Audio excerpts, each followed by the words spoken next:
Stillman and Company, 102.5, 106.3 The Game, streaming live on Twitter, Twitch, YouTube, and Facebook Live. We are live today from the Busy Bee Plumbing, Heating, and Air Conditioning Game Nashville studios, where right now, and I did not turn this on, but the NFL Network is currently airing Sunday's Titans-Bears game, baby. Yeah, they are. 11 minutes to go in the second quarter. The Titans are up 10-0. Will Levis is thrown for 43 yards. He started the drive with 21 yards.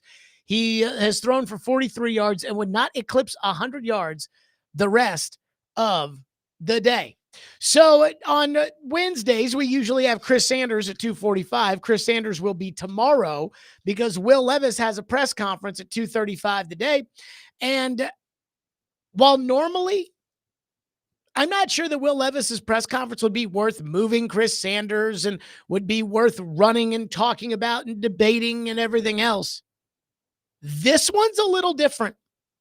You know, last week when Will Levis went up to the podium, it was on Wednesday around this time to talk about the Bears, and we didn't run it live. And the reason we didn't run it live is because, quite frankly, I'm not sure that I thought there was really going to be anything worth talking about. And if there was, then, hey, we can just snip it and just play it later. It's not like the coach who could come out and say something that you would, oh, wow, did you hear what the coach had to say?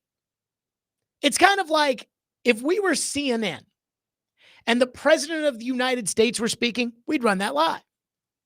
If the vice admiral of the Navy was speaking, we wouldn't run that live. But today we're going to run Will Levis's press conference live. And I'm going to tell you why. Because it's a biggie. This might be the first time that Will Levis has had to get up in front of the local Titans media and really answer some hard questions. This is going to be the hardest press conference I believe he has faced since he became a Titan. And you may think, oh, who cares about a press conference? Or, oh, you know, that's the least of my concerns with Will Levis is what his press conference is going to be.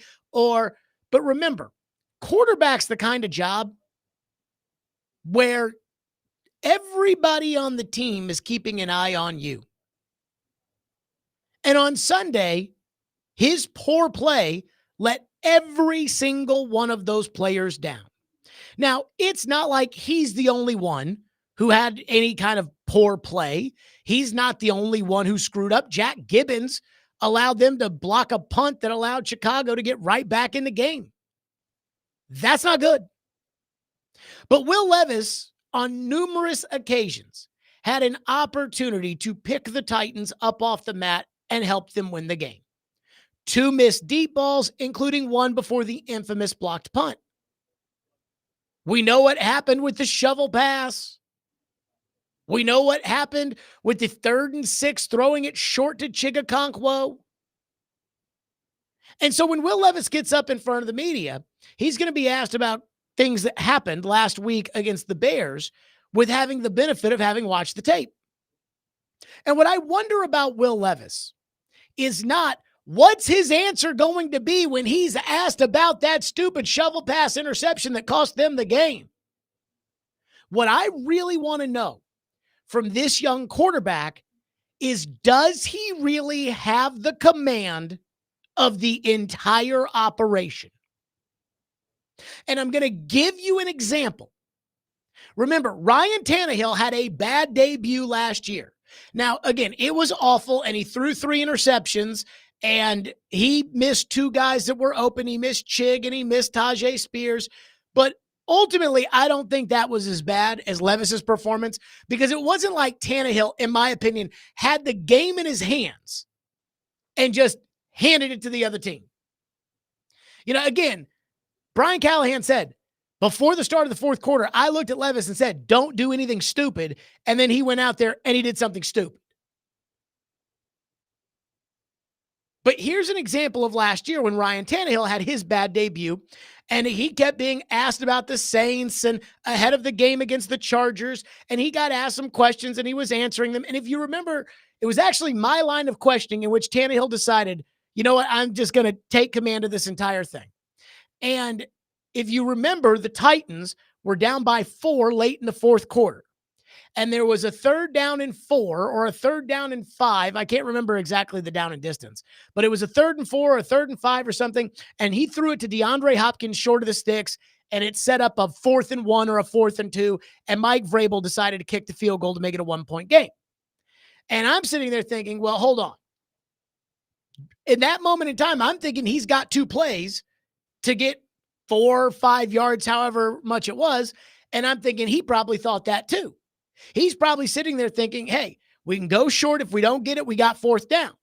But instead, I asked him if that were the case, because if not, and Vrabel just pulled the rug out from under him, or if he knew they were going to kick the field goal, then he's got to try to get the 1st down. So I was asking Tannehill about this the Wednesday after the Saints game, and this was Tannehill's reaction.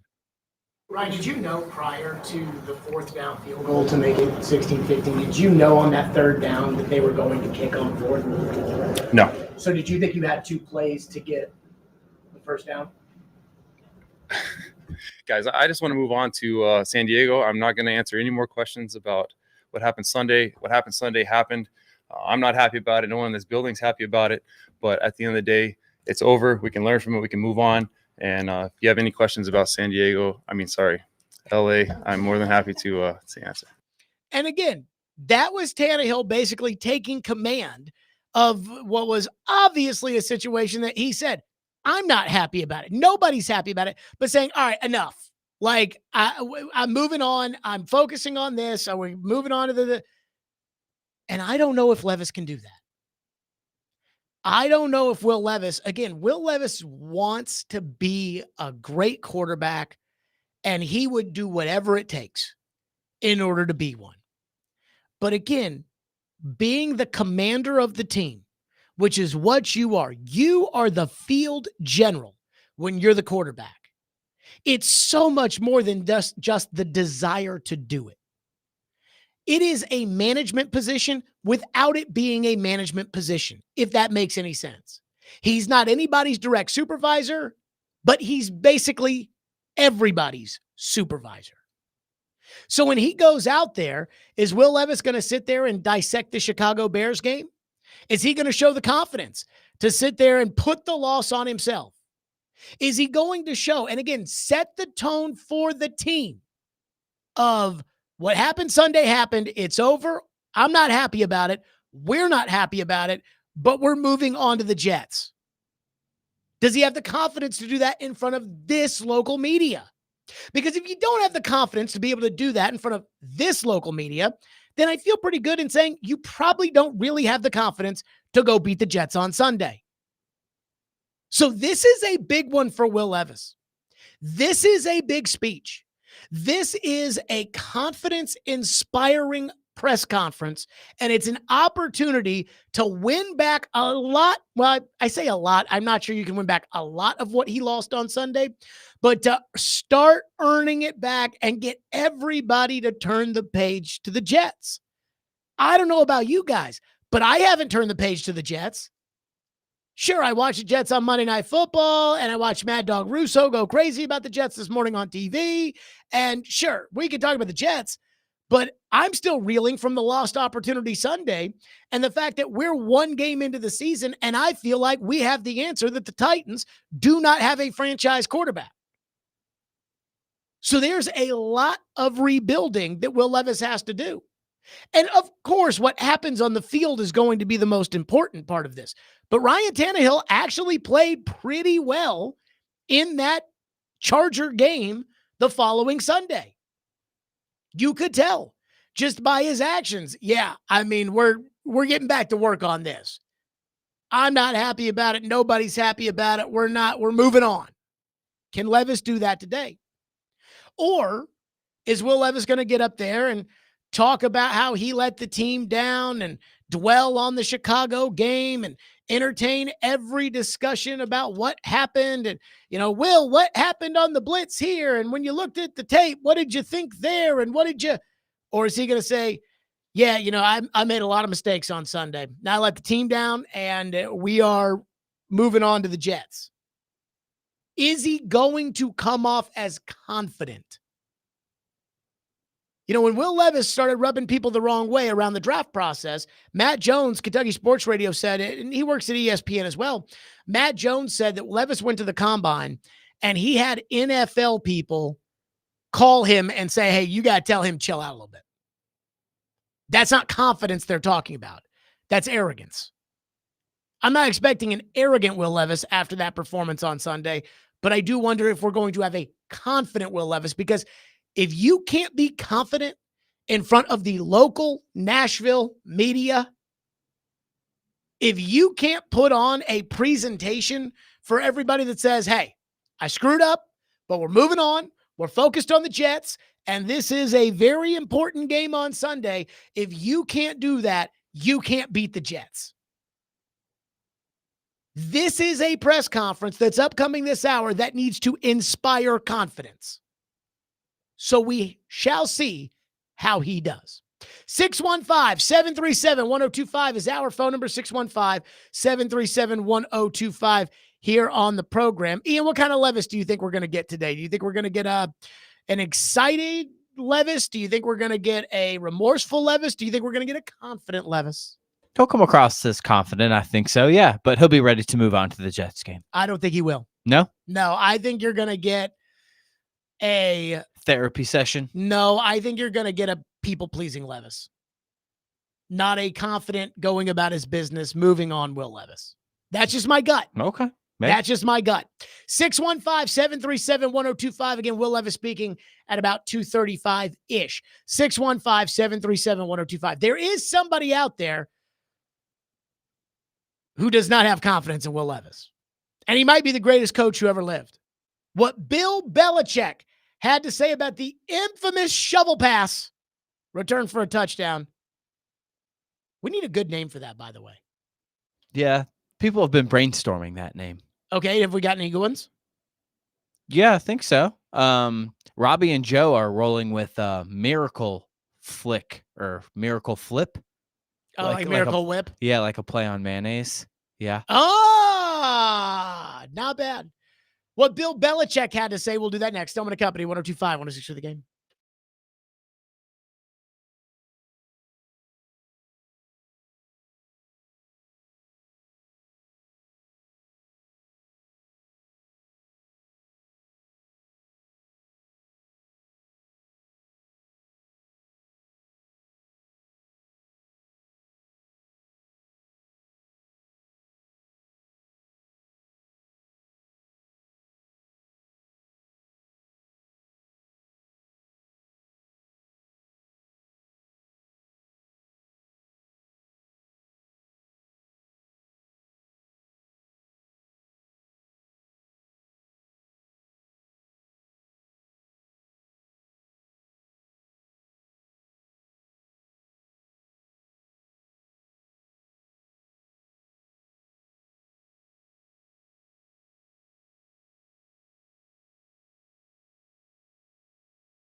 right side of the offensive line. On 3rd down and 6. Here they come. Borden's coming. Levis gets wrapped up. Flings it ahead. It's picked off. Tyreek Stevenson will give the Bears the lead on another defensive play. And it was the former Titan Demarcus Walker who got to the quarterback, wrapped Levis up, and Stevenson housed it for the first Bears lead of the game. Well, it's all that pressure that gave Demarcus Walker a chance on the edge. And Levis just falls right into his lap right there. You cannot make a bad play worse. But that's a cardinal sin right there for Will Levis. It's like pulling up to an intersection and you see police cars and sirens going off, road flares. You don't just go flying through the intersection. You slow down, kick on your hazards, and assess the situation before you make a bad accident worse. There you go, Mark Sanchez, the butt fumbler, who had plenty of screw-ups in his career. Even he was like, oh, God, you can't do that. You can't do that. So a lot of people have this opinion of, oh, Jared, it's just one game. It was just one bad game. That's all it was. I'm ready to move on. In fact, Andrew texts into the text line, and our phone line is driven by WilsonCountyHunter.com, saying, I'm over last week. It's week 1. It's not the end of the world. I'm betting huge on the under, and if week 2 goes like week 1, then I'm done with Will Levis, but he gets another chance to me. Well, first of all, Levis is going to get many more chances because he's the quarterback, and that's what they decided they were going to do this year. It's not like, hey, we also traded for Justin Fields just in case, so let's see how that. No, it's not like Rob Johnson is sitting behind Doug Flutie here in Nashville.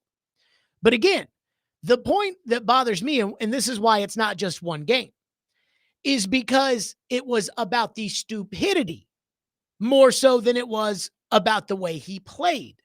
Guys are going to have good days and bad days. Guys are going to play good games and bad games. It happens. I've seen Greg Maddux get knocked out in the 3rd inning. Didn't have his best stuff. That happens. But then there's that. And Bill Belichick was on the Pat McAfee show, and he was talking, and I don't even think he was talking about Levis when it led him to kind of give his assessment of this horrific play. And yet this is what Belichick said about players that go YOLO trying to make a play and his reaction to Will Levis's play on Sunday. That's the one that always got me when the player said, well, I was trying to make a play. I was like, well, how about try to make a good one then? Make a bad play.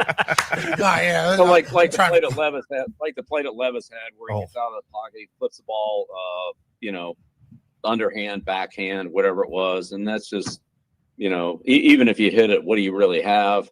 Not much. And then if you don't hit it, then you lose the game. So it's just there's no upside to that play. There's only downside, and it's just. That's just a terrible decision. And Tom and I have talked a million times about, if you complete this pass, what's the upside? You gain 1 yard, you gain 2 yards. All right, you guys going to get tackled anyway, like the play we just saw in Tennessee. I mean, what if he had completed that? What's the upside? 2 yards? What's the downside? Lose the game. Like that's you just can't make those kind of decisions. And even if that ball had been complete, there's no upside to it. And so Tom did a great job of, risk management and, cut his losses. And so, rather than turn the ball over, all right, you lose a couple of yards and you get sacked, but at least we can gain our field position back by punting on 3rd down. Think about this. Bill Belichick, and I think he articulates this perfectly. When Levis is starting to roll out, what good does throwing the ball away actually do? We're talking about the difference of what? 6 yards? And how important are 6 yards when Stonehouse might punt the ball out of the end zone either way, because the guy, every time he goes back there to punt, wants to kick it as far as he possibly can and outkick the coverage every time, which was driving me insane on Sunday. And then he got a punt blocked, and I was now more worried about that than I was about him kicking the ball too far. Like, what difference does it make? And Belichick's sitting there saying, that's what I loved about Brady, is that Brady knew, like, hey, if I don't complete this pass, like, I mean, who cares? Like, if I complete this pass, I gain 2 yards. if I throw this ball and it gets intercepted, we lose. What's the benefit to that? And I know you guys know the answer. You're sitting there saying, yeah, Belichick's right. No, duh, it was a stupid play. Can we move on, Jared? And the point I guess I'm trying to make is, if Will Levis can't mentally process what Bill Belichick just said right there in the 12 seconds that play occurred, really in like the split second where he has to make these decisions, if he can't process that, he can't play in the NFL. It's as simple as that. If he can't sit there and say before the snap, and again, he was like, yeah, they zero blitz for the first time, dude, and I wasn't ready for it, and I just, that was the first time they did it. I should have checked out. I'm like, I was watching the game, saw the 3rd and 6, saw the pressure at the line, and I said, ball out quick. Ball's got to come out quick. Me, who's never played quarterback, the play-by-play guy who's probably never played quarterback, he saw it. Again, Sanchez, when we talk about processors in the NFL, I mean, I'm sorry, Mark Sanchez does not make the top of the list, and you can hear him process, oh no. So this is why it's not one game.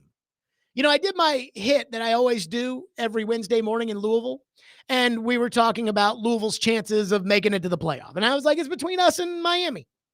If Miami's better than us, I think they play each other later in the year. If Miami wins, then Miami probably wins the ACC. And if Miami wins the ACC, they go to the playoff. And if Louisville wins, then they probably win the ACC. And if you win the ACC, you go to the playoff. And they were like, well, but what about the Clemson game? And I'm like, I'm not worried about Clemson. And they said, what do you mean you're not worried about Clemson? I'm like, Dabo is done. And they're like, based off of one game? No. Because what that one game against Georgia represented, what the one game against Georgia represented, was the idea that Dabo knew better than everybody else. That his whole, I don't need the transfer portal, that he knew better. And everybody and their grandma knew he was wrong. But he doubled down. No, I know. And so I know the Clemson football program has no chance of recovering and being what it used to be because the coach is a moron and he's not going to change. And so if I look at my quarterback, and again, I'm not saying, yeah, his release point was off that day, or yeah, if Will Levis cannot think while he's on the football field, the same thing that Bill Belichick just articulated, then he can't play in the NFL. So your hope has to be that Levis is going to get smarter. But considering that we've seen Levis not slide time after time after time after time with one coach after another telling him to do it, tells me that he can't think in those quick moments. Again, Belichick's sitting there saying, you got to think to yourself here, what's the upside, right? You complete the ball, you gain 2 yards. You don't complete the ball, you lose the game. I mean, he's telling you right there, Levis has to be able to process that. Just like Levis has to be able to process when he's standing there behind center and he's thinking about running it in a preseason game against the 49er backups. Maybe I shouldn't try to score here. Like maybe I should just, move on because it's a preseason game. But he can't do it. I'm telling you right now, if there was a preseason game tomorrow and Levis was quarterbacking and the exact same situation happened, he'd take the exact same hit because he can't change. So, I mean, maybe I'm wrong and maybe Levis can get smart, but what evidence do we have that would give us any hope that that's going to be the case? Just like what evidence do we have that Dabo Swinney is going to smell the coffee and be able to put together a competitive team at Clemson now that the rules have changed since his team was last good? He's going to just grow a sense of understanding? I'm not sure that that's exactly how that works. 615-737-1025. We are awaiting the Will Levis post-practice press conference. 615-737-1025. We'll hit your phones on the other side while we wait for Will Levis, and we'll do that next. 615-737-1025 is our phone number here on A Stillman and Company. Tune into 93.3 Totally Hits Nashville this Saturday for MTSU football. The Blue Raiders will take on Western Kentucky at Floyd Stadium. Pregame starts at 4:30. Kickoff is at 6. Coverage also available on the 93.3 FM Totally Hits Nashville app and at totallyhitsnashville.com.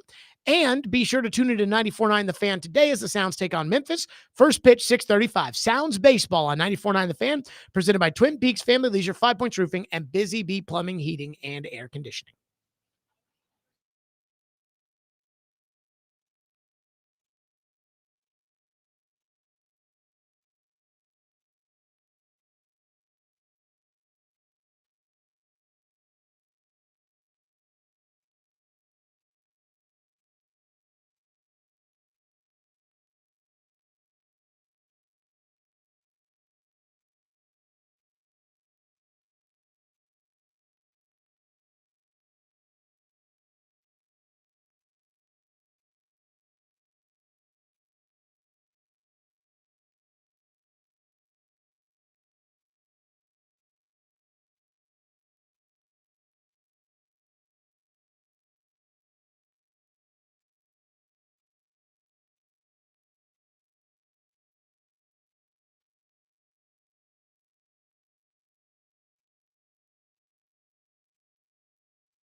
Aside from the interception, how was Will's processing of throw it here, not there on his reads and audibling into or out of plays that might, may or, might be bad? Yeah, he did a really good job with that part of it. I think if he can clean up his minor footwork issues, I think it's going to make things a lot easier on him.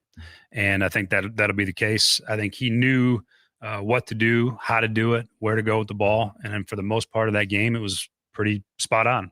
His demeanor, his recognition, his ability to communicate those things to me were also really good. And so it was good to see Will in a game day environment when it's on the road, when it's loud and kind of hectic. I felt the calmness to his demeanor, which was good. It was positive. And then his ability to articulate what he was seeing was what was happening. Sometimes guys articulate things and it's not what's actually happening. He could very clearly articulate what was going on from the defensive side, and that was really good to see.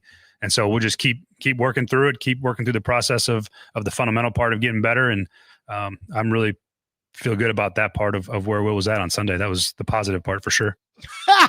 Wait a minute. What? Did you hear that cut, Ian? Yeah.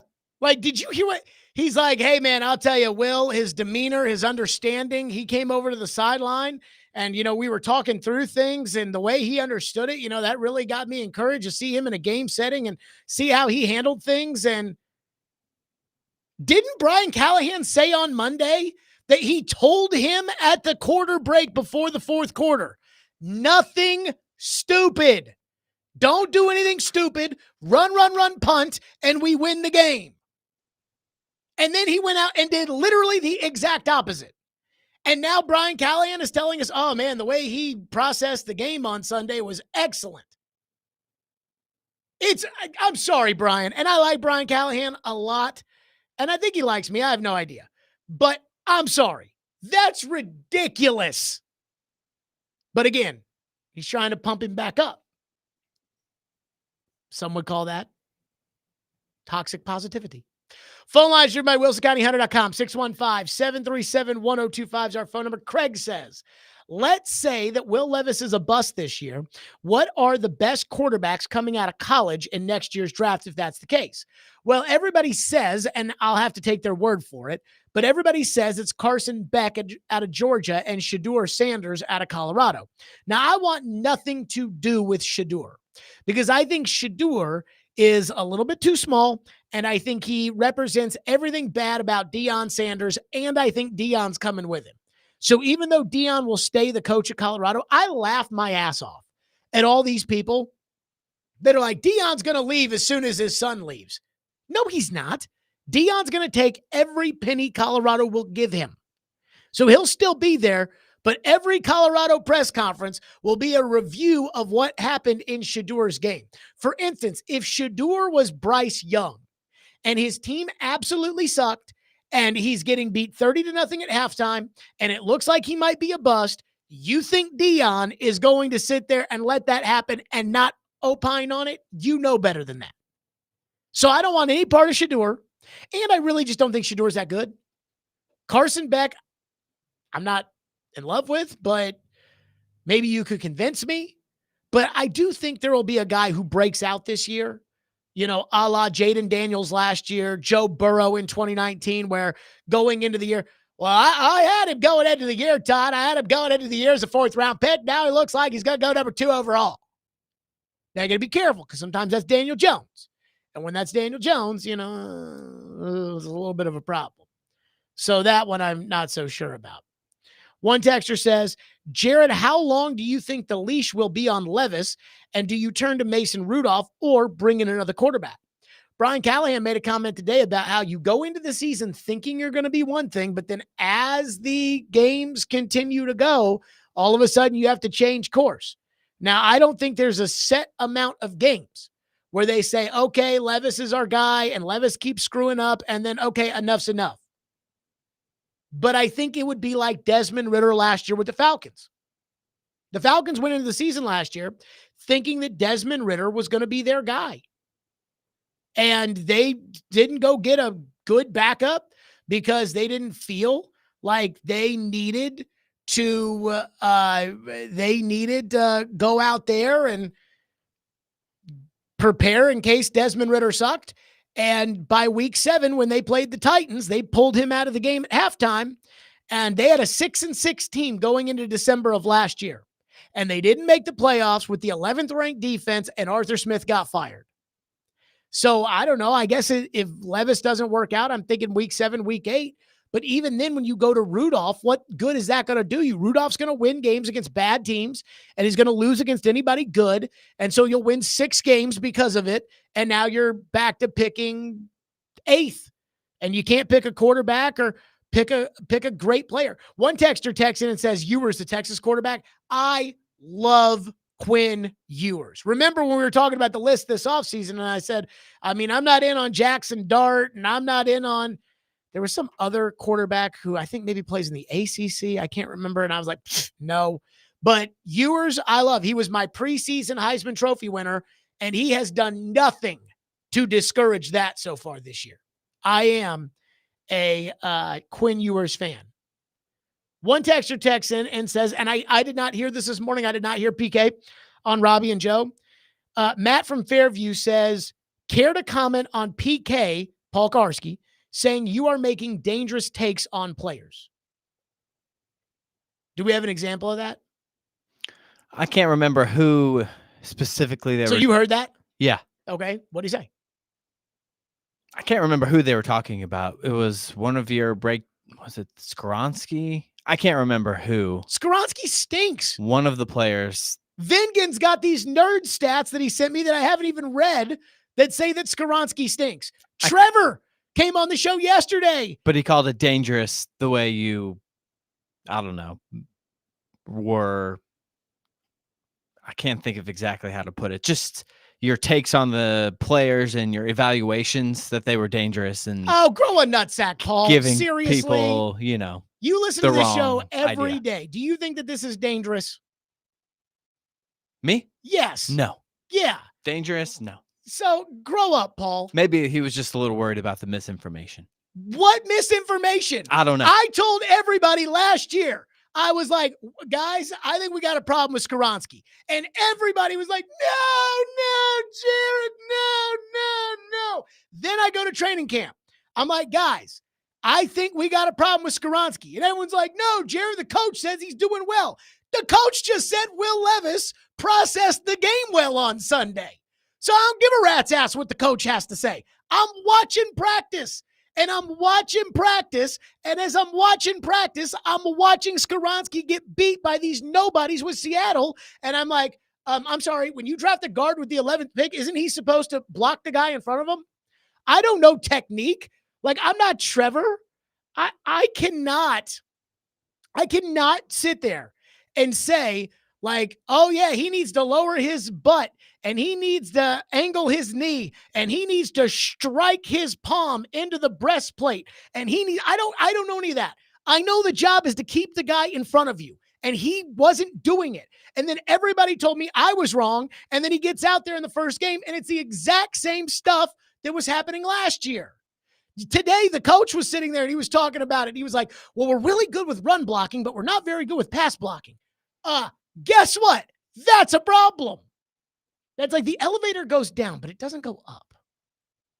Well, that's an issue. Come on now. Seriously? Somebody said it was about Brett Favre. Brett Favre? I don't think it was about Brett Favre. But it could have been. I don't remember. I said about Brett Favre yesterday, Joe just needs to watch out calling him a stealer of the poor because he sues everybody who says that.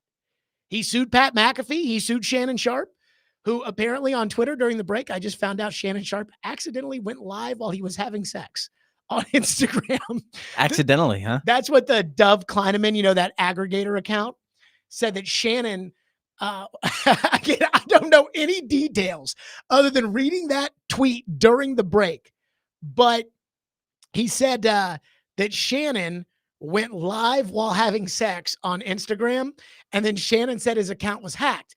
But I have a hard time understanding that because if you go live on Instagram and it shows you having sex, like, I don't know how somebody could hack your account and do that remotely.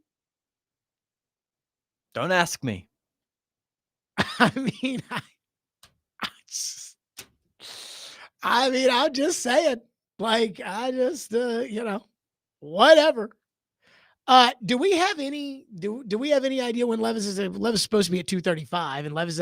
My fear is that we go to break, hoping that we get to Levis, and then Levis starts talking while we go to break. It's possible that could happen, but I have I don't really know. Do the Titans have their little thing up with their jazzy music?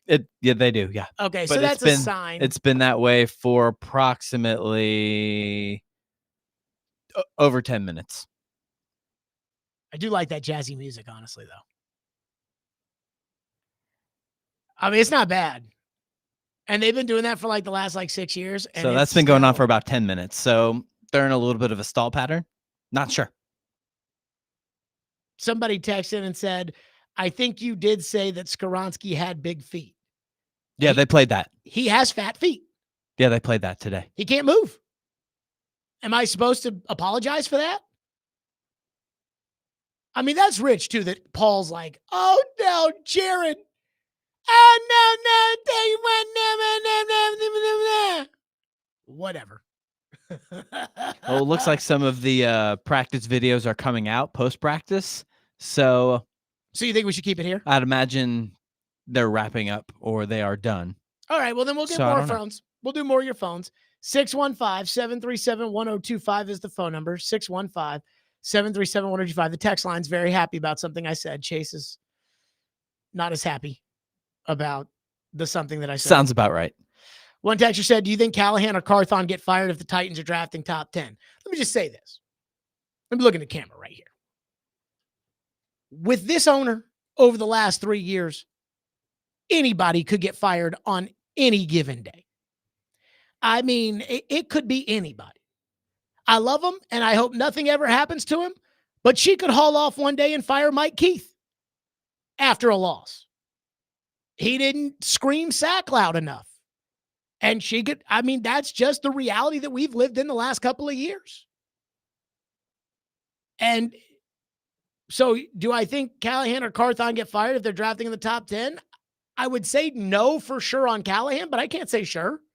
Because at some point, either this is going to have to work, like this dynamic that they've got, this triumvirate of power between Chad Brinker, Rand Carthon, and Brian Callahan, this is going to have to work, or at some point they're going to have to rip the Band-Aid off. Because if they keep playing musical firings where 1 year they fire the quarterback, 1 year they fire the coach, 1 year they fire the GM, and it's going to be the quarterback that gets fired this year. But if that's the game they keep playing, then you'll always have a quarterback that was not drafted by the GM or coach, or you're going to have a coach who was not hired by the GM, or you're going to have a GM who didn't hire the coach. And at some point, and I just don't think that that works. So they can keep doing it, but make of it what you will. Here's what I am going to do, though, in the interim as we await for Will Levis. I am going to tell you quickly about FanDuel Sportsbook, which is my official sportsbook app. So just because it's week 2 doesn't mean that the season is over. That could be debatable. You can start the season with a big return on FanDuel, America's #1 sportsbook. You'll get started with $200 in bonus bets guaranteed when you place your first $5 bet. Tons of same-game parlays available for the Titans and the Jets this weekend. Anytime touchdowns, over rushing yards, over passing yards. In some cases, maybe under passing yards, etc. You name it, you got it. Just go to FanDuel.com/JGM to make every moment more this season. Go to FanDuel.com/JGM. FanDuel, an official sportsbook partner of the NFL. 21 and over and present in Tennessee. First online real money wager only. $5 first deposit required. Bonus issue is non-withdrawable bonus bets, which expire 7 days after receipt. Restrictions apply. See terms at sportsbook.fanduel.com. Gambling problem? Call the Tennessee Red Line at 1-800-889-9789. Let's go to phones here on the program. Thank you, everybody, for waiting on that front. So, again, everybody wants to weigh in on what Paul and them were talking about. They said they were talking about your takes and which family might sue you, and they joked about it being Skoronski's family. I think Paul was over the top about your takes because it's really radio, but I think when you say fat feet, you mean slow. Sweat has quick feet for a big guy, but Skoronski has cement blocks. So did Paul go crazy? I don't think so. No, I wouldn't say go crazy. I mean, Paul's gone crazy before. I don't think he's really gone crazy about me, but he's gone crazy. But I mean, they were like, oh, they were just joking about who would sue you. And then Paul took it over the top. This doesn't seem like I feel like if Paul had done something important that was like worth talking about, that like, even though I wasn't listening at that moment in time, I was probably on with the guys in Louisville because I go on at 8:00. But I feel like if it was that big of a deal, somebody would have Yeah, texted, no, I don't think it was anything that he hasn't said before. I mean, I threw one of these guys at A to Z under the bus because he threw Trevor under the bus a couple of months ago. And the guy from A to Z told me that, and like it was one segment. And the guy from A to Z told me like 10 people texted him. So if that's the case, I would have had somebody that would have texted me and would have said, you know, whatever it may be. Again, whatever. My goodness. One texter says, will Ran Carthon be on the hot seat if the Titans lose to Malik Willis in week 3 and are 0-3? Well, nobody gets in trouble for something they haven't done. Although Will Levis is about to get in trouble for not getting his butt to the podium. But I would say, you know, I don't feel comfortable about getting in there and saying, you know, oh yeah, you know, they should fire this or that. But again, with this owner, AJ spanked the goalpost and she hauled off and fired John Robinson the next day. And I've had people that told me that, well, it wasn't the Eagles game that led to Amy firing John Robinson. To which I would say, so what would have happened if they had won? Like if they had beaten the Eagles, who were one of the best teams, if not the best team in the NFL, going into that game, if they went on the road to Philadelphia and they won, she would have fired him 2 days later? That's really hard for me to believe. So again, anything's possible around here. All right, let's just do it. Let's take a timeout, and then we should have Levis on the other side. We'll do it next. Stillman and Company, 102.5, 106 for the game.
So Nick Frazier has sent me the cut I was listening to right there for a second. Nick Frazier sent me the cut of what Paul said. Oh, okay. I mean, it wasn't like I didn't hear the whole thing, but I got to the point after Paul, in a roundabout way, called me fat, which I am fat. But Paul was like saying when we came back that Peter Skoronski's only played 15 games, and for Jared to say, I'm like, okay, yeah, I know. You guys told me that about Caleb Farley. You guys told me that about. I get it. We just wait. We'll just wait for Levis to lose more games, and we'll wait for PT to stink more, and we'll wait for that. And in the interim, we'll get excited about Chicago, or excuse me, about New York this week.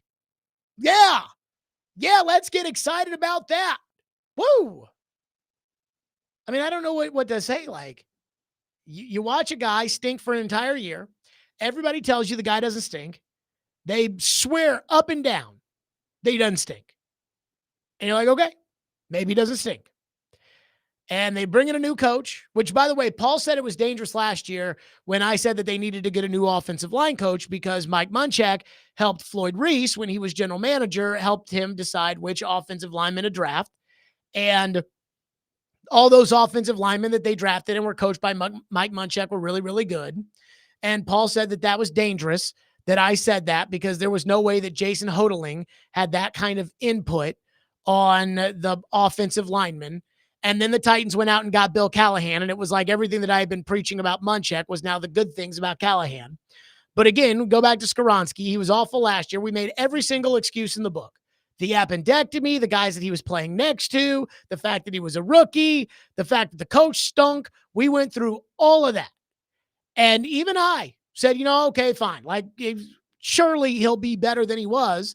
And so he's got the new coach, and he's got better players around him, and he's got a top 10 draft choice next to him on one side, and he's got a $50 million center next to him on the other side, and he's got the greatest offensive line coach in the history of the NFL supposedly coaching him, and I expect better.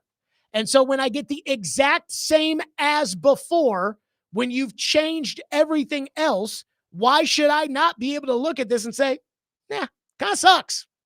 And I also love the fact that it's like we don't have any positional value when we're talking about what the expectation for this individual player is. Like, nobody except for me is sitting there saying, guys, you drafted a guard with the 11th pick. It's guard. Like, if you pay a safety $20 million, he better be Sean Taylor. Not, he's good for a safety. Okay, I can get good for a safety for $6 million. Talking about $20 million, he better be more than just a safety. So if I'm drafting a guard 11th, he better be good right away. And by the way, and again, I don't mean to make this about Skoronski, but this, I guess, is the whole topic here. But again, the other thing too is when it comes to Skoronski, what happened to he's the best plug-and-play player in the draft? What happened to that? So now I have to give him 100 games before we can decide? I mean, some of you people, if something good happens, you want to talk about it like, oh my God, this is great. Oh my God, this is incredible. And this happened to what? Whereas if something bad happens, it's like, well, let's just not count that and move on to the next game. No. Some of you people are soft. And some of you people, and I wouldn't expect to say this about Paul, but some of you people need to toughen up around here. These players get far too much of a pass sometimes. These coaches, far too much of a pass. Your general manager went out in front of the fans and said after that disastrous season last year that the reason the team stunk was because the ball didn't bounce their way. And I'm the bad guy because I pointed out how disingenuous that comment was? No. Come on now. This is a little crazy. For whatever that means. 615-737-1025, which is our phone number, 615-737-1025 here on the program. One texter into the text line says, Jared does influence listeners and the fans. You're famous. Great. I mean, I think the influence that I have is these narratives that get spun. Like, again, Brian Callahan. And again, I like Brian Callahan. But when Brian Callahan comes out and says, I mean, Will Levis's demeanor was great on Sunday, which that might be true. But then he comes out and he says, and the way he was processing the game and the fact that he could articulate to me what was going on and everything else, that, I mean, just makes me so happy for Levis. That's where I'm like, you thought that he processed the game well. I have a hard time with that. Ian, I think Levis is about to step up. Here's Will Levis at the podium. First game where you felt like you were kind of responsible for the way that it ended. How do you go about flushing that week to week and pulling back on mistakes but not changing the way that you want to play? Yeah, I mean, it's just coming to work the same way I have every day, regardless of what happens the day before. And that's been the MO since day one. I feel like it's also a part of my game that I've improved on a lot in my career. There have been times where a game like that would have lingered for days, weeks, and really just kept getting to me. But I didn't lose sleep Sunday night. I knew that I'm a good quarterback in this league, and obviously a lot of things to get better on. But watching that tape, I still have that confidence and knowing that it's just kind of a fluke play that I can definitely learn from. So, yeah, I've still got all the confidence in the world in this team and everything. Just got to come to work every day the same way, regardless of what happens. Go ahead, John. As you say, what about your footwork, Will? I know you've worked on that a lot in the offseason.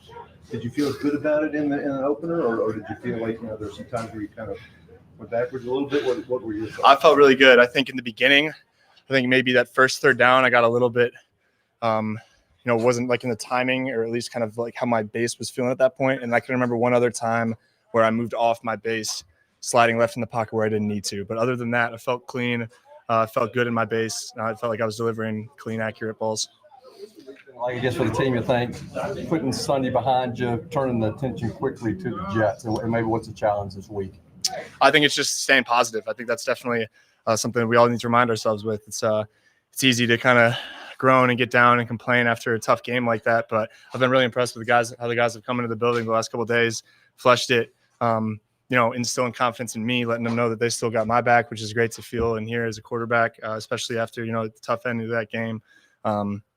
So I'm just happy that we all have that right mindset and we're all coming in working in a professional manner, getting ready to get a win Sunday. A lot of the defensive guys after the game, like, they wanted you to make sure that you knew that loss wasn't on you. Like, how is that to have your guys on the other side of the ball really back you like that? Yeah, that's, like I said, it's great to feel that. We wanted to make sure that there was no division in the locker room after a loss like that, and there definitely hasn't been, and it's great to see that and to hear those words from those guys. And I just want to let them know that I'm coming even harder this week for them, just to make sure that we're ready to get back on track here this Sunday. So it's a tough feeling. It's a bad taste in our mouths, but we got a great opportunity to rinse it out this weekend. Is that a situation where, like, you go to them like, damn, man, my bad, that was on me? Like, how does that type of dialogue go? Yeah.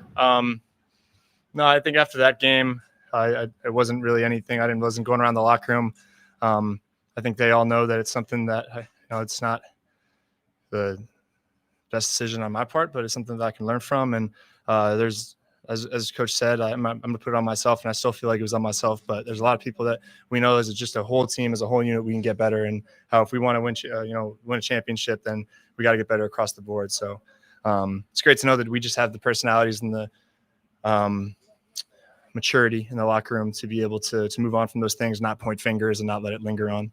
Brian's approach towards you in the aftermath, maybe after the game, and then when you watch the film on Monday? I think it's just taking the lesson of anytime you are trying to throw the ball away, never feel like you need to do it in an unorthodox manner. That's just a learning point. Like, I think I was telling him, like, the first time I did it in the first half, I can't remember a single time in my career where I even did that before that point. And it was just kind of like one of those things where I found myself in a similar situation.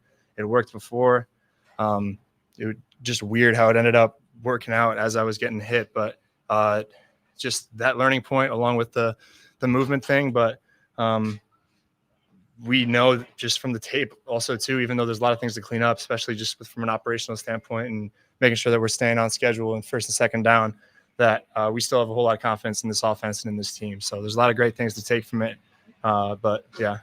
Processing, and you were pleased with how you processed your decisions at the line of scrimmage and then making your reads on the defense and letting the ball go?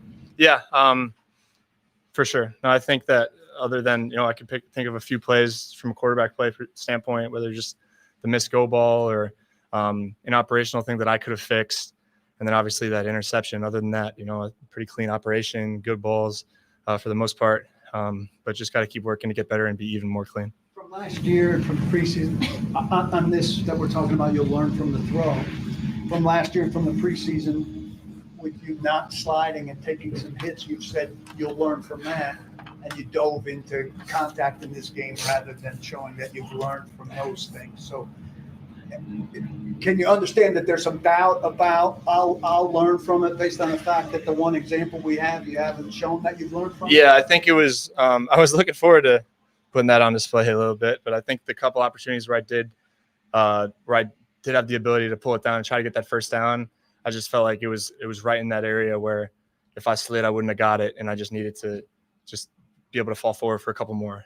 So I think in third downs or in certain situations, it's going to be more critical for me to know where the sticks are once I get past them to be able to get down.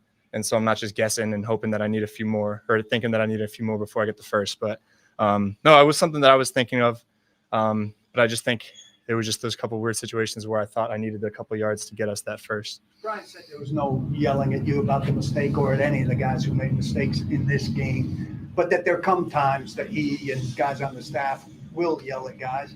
Have you seen that side of him and of the coaching staff? For sure. No, I think towards the end of training camp, we had a day where coming off of probably our best day of camp, followed by one of our worst days where he let us have it. So it's good to know that no one's safe, that we're all able to get it, and rightfully so. And we got to make sure that we're able to take it, understand that he just wants the best for us. And it's good for him to show that side every so often. Jets defense, Will, it was pretty uncharacteristic for them on Monday night to give up 8 straight scoring drives. What are you kind of seeing from them on tape right now? They're looking good. It's different defense in terms of where we think the holes are and where we think our opportunities are compared to last week, which is cool. So I feel like we have some good stuff lined up for them. Obviously, a good defensive front, and we're gonna have things to handle. Those interior guys and protection, and then secondary. They're really good, really solid on the outside. Obviously, 1, but 4-2. He's gonna be good out there for them, and hopefully, we just find ways to take easy throws, then also find ways to develop one-on-one shots down the field. So they're good for a reason. They do things well. Demario does a great job of leading them in the middle there. And like I said, I feel like, though, we do have some good things that we're going to be able to work against them and hopefully open up and give us some good ops. Around Rodgers in the offseason? I saw him actually when I was at the Kentucky Derby. So we have our agents we work with the same agent, so it's kind of funny. So, but great dude. I've spent a decent amount of time with him, hung out with him a handful of times, and looking forward to seeing him on Sunday. You know how old you are the first time you saw him play, and amazing how he's had such a long career? No, I don't remember exactly how old, but it is amazing. He's a Hall of Famer for a reason. He's still got a heck of an arm on him, and I'm looking forward to watching him operate on Sunday, but hopefully our defense can do a good job of stumping him. Your connection with Calvin during the Sorry? A lot was made of your connection with Calvin. What did you feel like it was on Sunday and maybe on the one ball, I guess, where he went and you threw it behind? Like, what did you guys talk to? Yeah, I got hit when I was throwing that ball. I wish I could have put more on it. Like someone got my shoulder. Talking about the second half one where he was. Where you wanted to come back. Yeah, I got you. We were trying to work a throw there and we weren't on the same page, but just a miscommunication thing there. Something that we worked a lot on that we hoping to bring out, but we're just going to keep working. I got all the confidence in the world in him, and he does a great job of making sure that he lets me know that I got everything it takes to be great in this league, and that we have a potential to have a really good connection. So it's going to click, and we know it's going to come together on Sundays, and we're going to keep working every day to make sure that it does. How big is it for you to have D-Hop back? As Brian said, he's probably going to be close to a full workload this week. How big is that for you? Because you guys had such a good rapport with each other last year. Yeah, it's big. I got a good feel for him. I know that, understand how he feels space and the little minute details that might be different with him compared to other guys. So it's great for us. It's another threat for the defense to have to worry about. And we're going to continue to build this package and get him back to full speed. So it's great to have him back, and definitely feel comfortable whenever I'm throwing the ball his way. That Jets secondary, what are some of the things that Sauce Gardner brings just to make him so capable of traveling with receivers? Yeah, just his length, his ability at the line of scrimmage to create contact and to just make a receiver uncomfortable. We're going to have to find ways to get off contact and get him running. So I think if we do that, I think we have some good things to do against him, but we're not going to be attacking him every play. He's good for a reason. We got to make sure where he's at all times. There might be some routes or plays where, even though we might love it because of the matchup, it might be one of those things where we're moving on or trying to work something on the other side. So, he's got all the attributes. He got the size, he's got the speed, and the technique. So he's a great player. We're going to keep working this week to find out different ways to hopefully get some good stuff to work against him. Learned a lot of offenses over recent years in college. What do you think goes into taking it to the next level of mastery and comfort? And I know you're only a week in the regular season, but what's that process like? It's just time. There's no obviously you're working your tail off to do all the mental reps that you can, but the progression of comfort comes with reps, and it's really just the stuff you got to do. That's why every single time I step on this field and every time we get reps, whether it's a walkthrough, a jog-through period, or a full speed period, those are so crucial for us. If you're a guy that's run the same offense for 6 years straight, even though you're never really supposed to take a rep off, you might be able to go through the motions a little bit more. But none of us have, earned that response or earned that ability yet, and we got to come out every single day like it's a Super Bowl rep every single time, because that's the only way we're going to be able to get to where we want to with learning this offense. Learn about yourself. You do the same all the time from game 1 to 2, that period. Did you guys kind of talk about that in terms of adjustments and just what you can do in that second game? No, I'm just gonna try to play my game. I know that I have what it takes. I don't have to do anything different to make it work for this team. Watching the film, it's not like I felt like I needed to change many things from a technique or just operation standpoint. Obviously things to get better at, but there was no freak out moment of, oh gosh, things has got to change. I'm going to keep being myself just as all these other guys are, but we're just going to be better versions of ourselves. Thank you. Thank you guys. Okay, that was Will Levis at the podium. I will say this. There was one answer in particular that I thought was a historic red flag. I mean, I'm not sure I have ever felt this way about something a Titan quarterback has said at the podium, and that includes Tannehill not speaking for like 12 weeks after the Bengal playoff game. We will get to that red flag next. Stillman & Company, 102.5, 106.3 The Game.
Stillman and Company, 102.5, 106.3 The Game. So Will Levis just had his press conference in which he said he knows he's a good quarterback, says he knows what it takes, he knows that he has what it takes.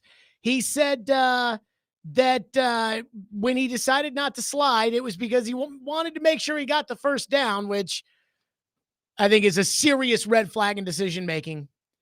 But there was something I heard in this press conference, and I may have heard this wrong. Ian, back me up on this. I did not listen to this during the break. I heard this in live time, and then I was like, hold on, pull this audio. And I decided, because if I'm wrong about this, then I will apologize. But I heard something out of Will Levis in that press conference that my eyes just shot up. So, Ian, play the cut. Jets defense, Will, it was pretty uncharacteristic for them on Monday night to give up 8 straight scoring drives. What are you kind of seeing from them on tape right now? They're looking good. It's different defense in terms of where we think the holes are and where we think our opportunities are compared to last week, which is cool. So I feel like we have some good stuff lined up for them. Obviously, a good defensive front, and we're gonna have things to handle, those interior guys and protection, and then secondary. They're really good, really solid on the outside. Obviously, 1, but 4-2. He's going to be good out there for them, and hopefully, we just find ways to take easy throws, then also find ways to develop one-on-one shots down the field. So they're good for a reason. They do things well. Demario does a great job of leading them in the middle there. And like I said, I feel like, though, we do have some good things that we're going to be able to work against them and hopefully open up and give us some good ops. Okay, so he said Demario does a good job of leading them in the middle. Yeah. And again, I'm no expert on the Jets, but my head popped up and I thought, Demario? Who is Demario? Like, I know who Sauce Gardner is. I know who Quinnen Williams is. I mean, I couldn't tell you who the left outside backer for the Jets is. But again, I'm like, Demario? Who's Demario? So I have pulled up the Jets depth chart on ESPN.com. Because again, Levis, who's about to play the Jets, told us that Demario is doing well. Left defensive end is Jermaine Johnson. Left defensive tackle is Javon Kinlaw. Right defensive tackle is Quinnen Williams. Right defensive end is Michael Clemens. So no Demario, right? Not that I heard. Okay. The outside backer, Jamie and Sherwood. I've never heard of him before, by the way. I guess without Reddick, depth chart takes a hit. Middle linebacker, CJ Mosley. I know who that is. Other, I guess, inside backer, Quincy Williams. Okay. Left corner, Sauce Gardner. Strong safety, Chuck Clark. Free safety, Tony Adams. Right corner, DJ Reed. Nickelback, Michael Carter II. Jermaine Johnson, Javon Kinlaw, Quinnen Williams, Michael Clemens, Jamie and Sherwood, CJ Mosley, Quinnen Williams, Sauce Gardner, Chuck Clark, Tony Adams, DJ Reed, and Michael Carter II. Excuse me. Who is Demario? Who is Demario? Backups. Will McDonald. Didn't they take him high in the draft? Will McDonald. Leaky Futu. Solomon Thomas, Takaris McKinley, Zaire Barnes, Chaz Surratt, Sam Aguovian, I guess, Quantez Stegers, Ashton Davis, Isaiah Oliver, Brandon Eccles. Third team, Eric Watts, Leonard Taylor III, Braden McGregor, Jimmy Cairolo, who's on IR, Jarek Bernard Converse, and then Hassan Reddick is on the fourth team, and we know about him. Who is Demario? Somebody help me out. Who's Demario? And if you don't think that's a big deal, then you do not understand the NFL. Will Levis should know everything there is to know about the New York Jets, like everything by the back of their hand. Floyd used to tell me that with Belichick, when he was in New England, Belichick would ask you questions like, who's their right guard and where did he go to college? And if you got it wrong, Belichick kicked you out because he expected you to do work on your opponent, that you were supposed to know who these guys were. Who is Demario? Like, has Levis read the scouting report yet? So I heard that, right? Like I heard he said, Ian, play the cut again. He said Demario's doing well. Right? Defense, well, it was pretty uncharacteristic for them on Monday night to give up 8 straight scoring drives. What are you kind of seeing from them on tape right now? They're looking good. It's different defense in terms of where we think the holes are and where we think our opportunities are compared to last week, which is cool. So I feel like we have some good stuff lined up for them. Okay. Obviously, a good defensive front, and we're gonna have things to handle, those interior guys and protection, and then secondary. They're really good, really solid on the outside. Obviously, 1, but 4-2. He's gonna be good out there for them, and hopefully, we just find ways to take easy throws, then also find ways to develop one-on-one shots down the field. So they're good for a reason. They do things well. Demario does a great job of leading them in the middle there. And like I said, I feel like, though, we do have some good things that we're going to be able to work against them and hopefully open up and give us some good odds. Oh, my God. This guy played the worst game you could possibly play on Sunday.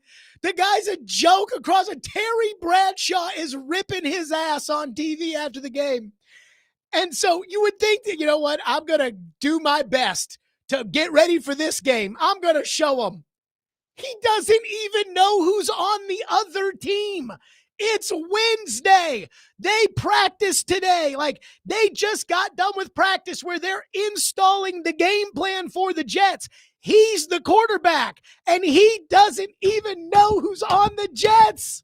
Simple mistake. No, that is disqualifying behavior. Like, what did he do for the last 2 days? Like, you got back from Chicago on Sunday night. What did you do on Monday? What did you do on Tuesday? What? Demario? Who is Demario? Who's DeLuigi? Who is Demario?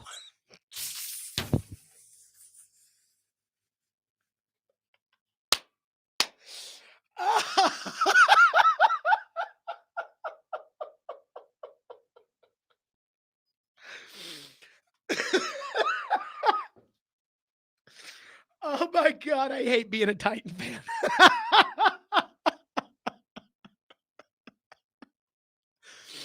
Oh my God.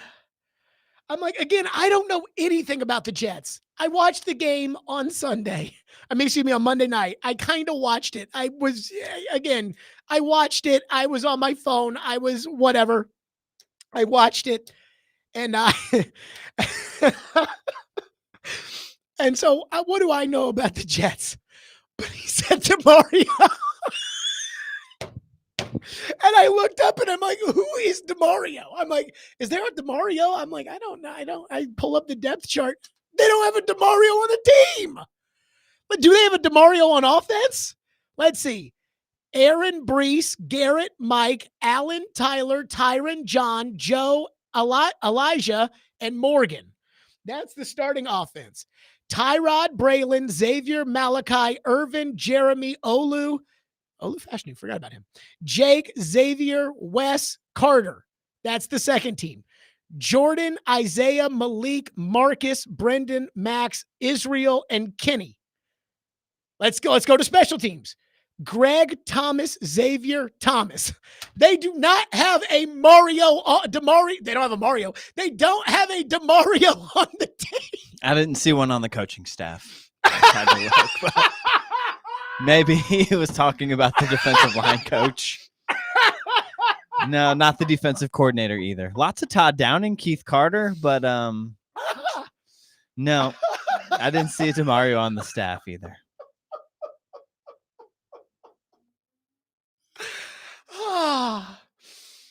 Oh God, it's going to be a long season. Oh my God. I don't think it's a simple slip up. No, it's not. I don't think you guys realize how bad that is. I don't think you guys realize how truly bad that is. Like, unless they just gave somebody on their team the nickname Demario, the way that we gave Petit Frere the nickname PT. Unless it's that, I mean, wow.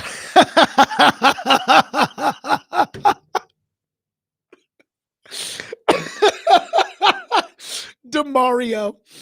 I'm sure the phones will have something to say about that. Stillman and Company, 1025, 1063, The Game.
Jets defense, Will, it was pretty uncharacteristic for them on Monday night to give up 8 straight scoring drives. What are you kind of seeing from them on tape right now? They're looking good. It's different defense in terms of where we think the holes are and where we think our opportunities are compared to last week, which is cool. So I feel like we have some good stuff lined up for them. Obviously, a good defensive front, and we're gonna have things to handle those interior guys and protection, and then secondary. They're really good, really solid on the outside. Obviously 1, but 4-2. He's going to be good out there for them, and hopefully we just find ways to take easy throws, then also find ways to develop one-on-one shots down the field. So they're good for a reason. They do things well. Demario does a great job of leading them in the middle there, and like I said, I feel like though we do have some good things that we're going to be able to work against them and hopefully open up and give us some good ops.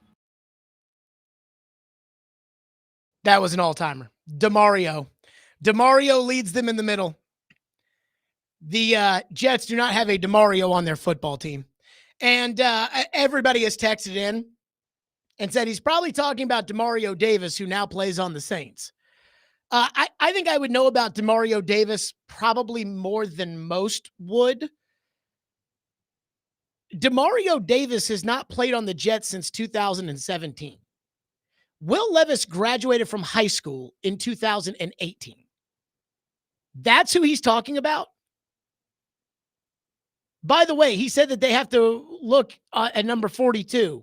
Maybe he's saying 4 as in 4 also. Like F-O-R? No, the number 4. But instead of not saying 42, he's saying 4 also. Number 4 is their other corner. Not DJ Reed. Yes. And number 2 is Sauce? No, number 1 is Sauce. He said number 1 and number 4. But he said 2, but instead I think he meant number 1 and number 4, like also, not 2. Oh, T-O-O. Yeah. Okay, I'll let that one slide. Demario. People are speculating perhaps a number switcheroo when they're, because it sounds like he's dealing a lot in numbers as far as the scouting goes. And perhaps he just got his number switched up. Demario? Yeah, 57. And maybe is he, I wonder if he's also 57. Demario Davis? Yeah. Do you think Levis is watching tape from the Jets from 2015? I don't know. I mean, I'm having a hard time on this one. Like, I don't. Again, I know this is going to sound crazy, but like, Will Levis makes millions of dollars to know who's on the Jets defense. Like, that is reality. I mean, David texted into the text line and said, Jared, that was objectively bad sports radio, regardless of how insignificant your issue with Levis is. I'm like, first of all, if you're going to say it was bad, you should say, regardless of how significant the issue is. This is a massive problem, people. Will Levis is your starting quarterback. He has to know what every single person is supposed to do on every single play. And he is supposed to know what every single person on the Jets defense is supposed to do on every single play. You remember when Tony Romo wasn't even a good quarterback. Like, Tony Romo was not one of the guys when I thought, man, I'll tell you, he's a genius out there. I never got that vibe about Romo when he played. But Romo on TV would tell you, like, oh, this guy, he does this. This guy, he's moving here. This guy, he's going here. This guy's doing that. And that was for games that he wasn't playing. Every quarterback is supposed to know everything about the team they're about to play. That's the job. That's why these guys make $55 million a year. And he referenced a player who hasn't played on that team in 7 years. Again, the word I used was red flag. Levis isn't doing his homework, folks. All we're told is how hard of a worker Will Levis is, and he's not doing his homework. He doesn't know anything about that team. I mean, what was he doing Monday and Tuesday? I mean, seriously, was he on filming mayonnaise commercials? What was he doing? And if you guys don't think that's a big deal, you guys do not get the NFL and the importance of that position and the importance that the brain plays at that position. You do not understand. I mean, that's bad. That is disqualifyingly bad. If I was drafting a quarterback and we were sitting in a meeting trying to figure, that is Ryan Leaf.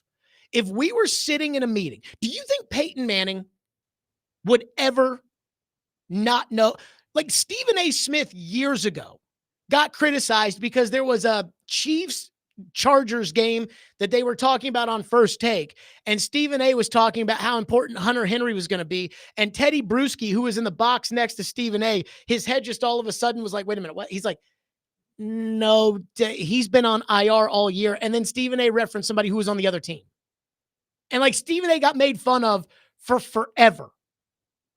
And it's not Stephen A.'s job to know everything that defense is about to do. It is Will Levis's job to know who is on the other team. This guy, I mean, if I was drafting a quarterback and we were sitting there in a meeting and he did something like that, did not know who was on the other team, I would not draft that guy because it tells me he doesn't put the work in. You're telling me Peyton Manning didn't know who was on the defenses he was about to play? Like, if I went to Peyton Manning and I said, hey, who are the inside backers? Again, it's not like I'm just quizzing Will Levis on, hey, who's the outside linebacker of the Kansas City Chiefs? Go.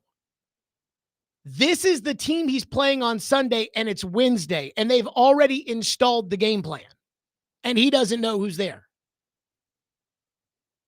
I mean, again, like, it's funny when Ryan Tannehill is a rookie on Hard Knocks, doesn't know, what teams are in what divisions.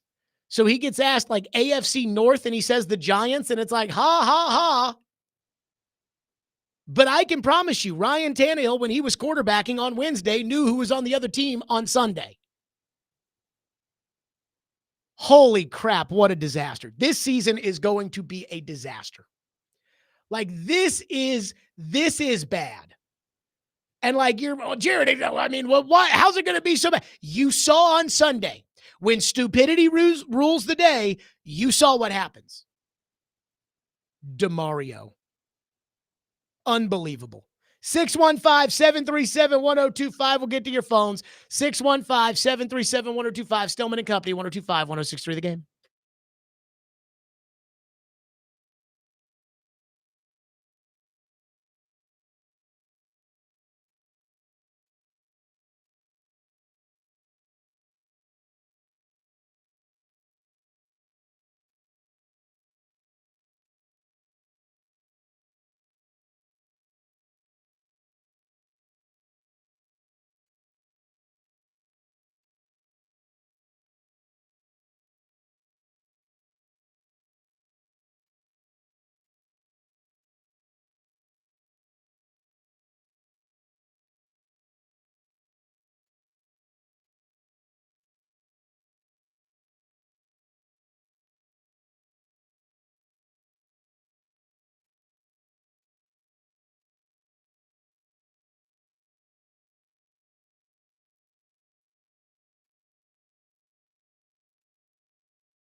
Your footwork, Will, I know you've worked on that a lot in the offseason. Did you feel good about it in an opener, or did you feel like there's some times where you kind of went backwards a little bit? What were your thoughts? I felt really good. I think in the beginning, I think maybe that first third down, I got a little bit, wasn't like in the timing, or at least kind of like how my base was feeling at that point. And I can remember one other time where I moved off my base, sliding left in the pocket where I didn't need to. But other than that, I felt clean.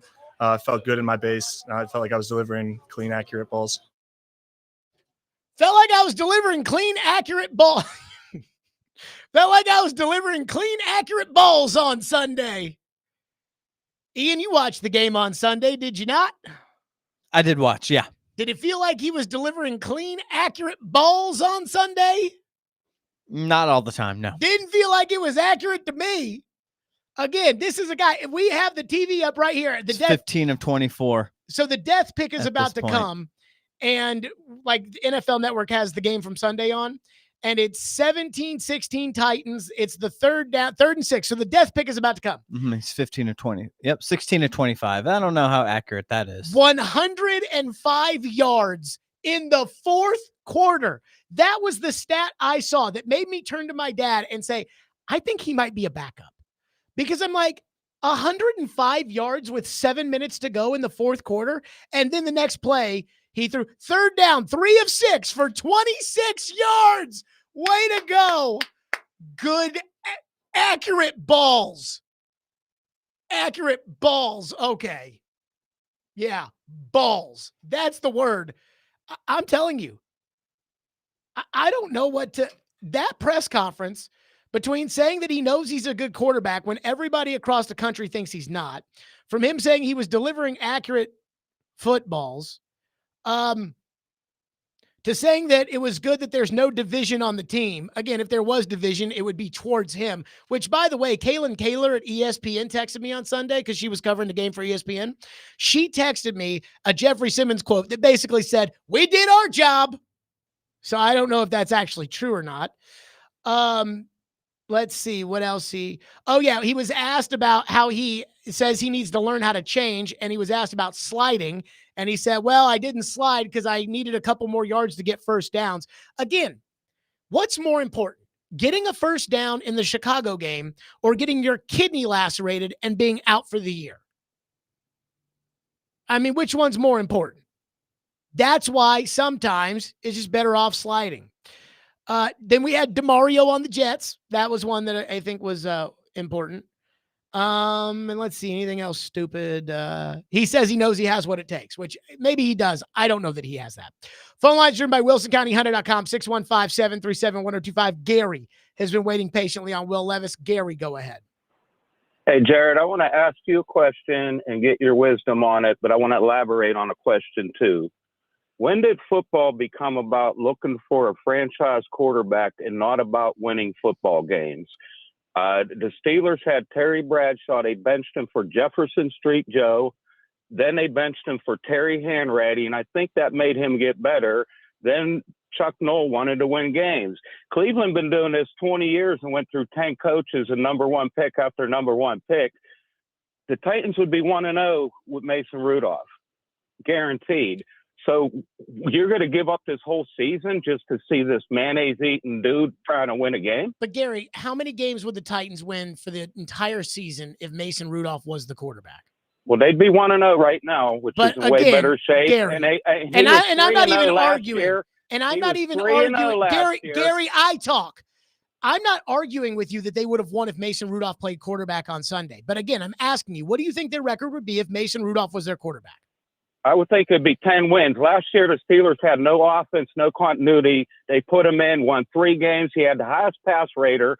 Your coach watched him pick the Bengals apart. He looked like the old Joe Burrow. So then why did your coach not want to bring him back? Because he blackballed him basically his whole career there. Regardless of that, what are you going to do? Wait till you're 0-5 and then try to win a game? Why not try to do this now? And if you don't win them games, do the second half of the season trying to fight a franchise quarterback. My question is, why do you not try to win football games and you search for this quarterback that might get hurt the first game like Rodgers last year or Jordan Love? Like, win a damn football game. Gary, you're a Steeler fan, right? You're a Steeler fan, right? I'm a total Steeler fan. All right, so your quarterback right now. Gary, let me talk. Gary, Justin Fields is your quarterback, right? Yes. Okay, so let's say you guys make the playoffs. Tomlin makes the playoffs all the time. Let's say you make the playoffs. You think with Justin Fields at quarterback, your team is going to knock off Josh Allen, Lamar Jackson, and Patrick Mahomes in 3 consecutive games to get to the Super Bowl? There's a big possibility with our defense. Not one person on the planet, Gary, except for you, thinks that. Not one person. See, I can say, if you were to ask me, do you think with C.J. Stroud at quarterback that you could go through those 3 quarterbacks? I wouldn't say yes, but you got a shot with C.J. You don't have a shot with Justin Fields. That's why everybody is looking for a franchise quarterback, because you cannot win a championship in today's NFL without a franchise quarterback. And to everybody out there who will say, but Trent Dilfer won a franchise quarterback. Brian Billick, the coach of that Ravens team, went on the midday show at the Super Bowl. I know because I'm the one who grabbed Brian Billick and stuck him on the midday show because Derek played for him in Baltimore.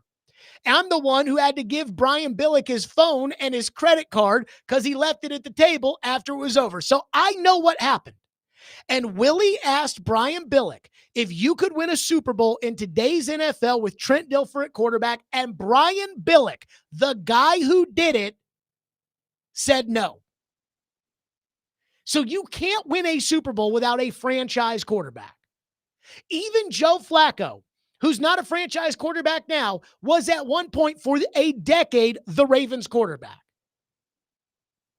That's why everybody's looking for a franchise quarterback. If I wanted to get a quarterback that I can win 9 games with, I would have just re-signed Ryan Tannehill. The problem with Ryan Tannehill is that I know in my heart you can't run through the AFC playoffs with Burrow and Mahomes and Allen and Stroud and Rodgers and Herbert and Allen. I know you can't run through the AFC playoffs with Ryan Tannehill. Maybe you could in the NFC where, look, Brock Purdy's very good. Dak is good at times, puts up good stats and seems to never play well in big games or whatever. But the NFC doesn't have the AFC quarterbacks. But still, that's why everybody is searching for a franchise quarterback, because the quarterbacks that win Super Bowls are Elway and Montana and Brady and Manning and Favre. That's why. 615-737-1025, which is our phone number, 615-737-1025 here on the program. We got a lot of phones to get to. Boy, that was a call from Gary right there. This has been a wild hour of this program. Stillman and Company, 1025, 1063 The Game.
Aside from the interception, how was Will's processing of throw it here, not there on his reads, and audibling into or out of plays that might, might be bad? Yeah, he did a really good job with that part of it. I think if he can clean up his minor footwork issues, I think it's going to make things a lot easier on him. And I think that'll be the case. I think he knew what to do, how to do it, where to go with the ball. And then for the most part of that game, it was pretty spot on. His demeanor, his recognition, his ability to communicate those things to me were also really good. And so it was good to see Will in a game day environment when it's on the road, when it's loud and kind of hectic. I felt the calmness to his demeanor, which was good. It was positive. And then his ability to articulate what he was seeing was what was happening. Sometimes guys articulate things and it's not what's actually happening. He could very clearly articulate what was going on from the defensive side, and that was really good to see. And so we'll just keep working through it, keep working through the process of the fundamental part of getting better. And I'm really feel good about that part of where Will was at on Sunday. That was the positive part for sure. So he was able to articulate everything very well on Sunday, according to the coach, right? But he can't articulate who's on the Jets. By the way, did you hear what Callahan said his biggest problem was? What did he say? Listen to the very beginning of that cut. Play that cut again. Again, this was Brian Callahan earlier today talking about Will Levis. Aside from the interception, how was Will's processing of throw it here, not there on his reads and audibling into or out of plays that might, may or, might be bad? Yeah, he did a really good job with that part of it. I think if he can clean up his minor footwork issues, I think Stop. it's gonna make this. What'd he say right there?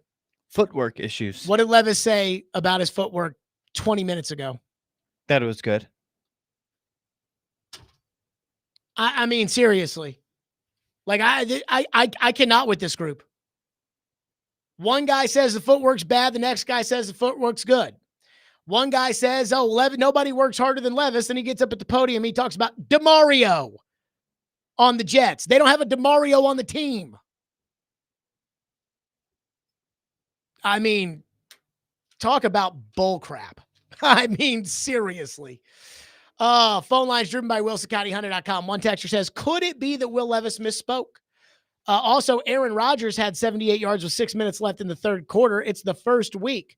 Again, we're talking about the fourth quarter when I said, oh my God, Levis isn't doing anything. And then secondly, when it comes to the misspeaking, I mean, he said it like, yeah, and Demario's just doing great with those guys. Whose name did he get that mixed up with? Michael, Jalen, Will, Braden, Takaris, Hassan, Solomon, Eric, Javon, Leonard, Quinnen, Sam, Jermaine, CJ, Jamian, Chaz, Quincy, Jarek, Michael, Brandon, Sauce, Isaiah, DJ, Quantez, Tony, Chuck, and Ashton. So who would he have misspoke Demario with?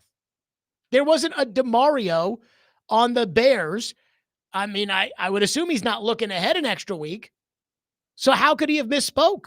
That's just wanting to make an excuse for him. That's what that is. You just want to make an excuse for why your quarterback hasn't done his homework. Byron says, the last call, the Gary who called in saying they should play Mason Rudolph and wondering why they look for franchise quarterbacks in the NFL, says, the last call is hard to wrap my head around.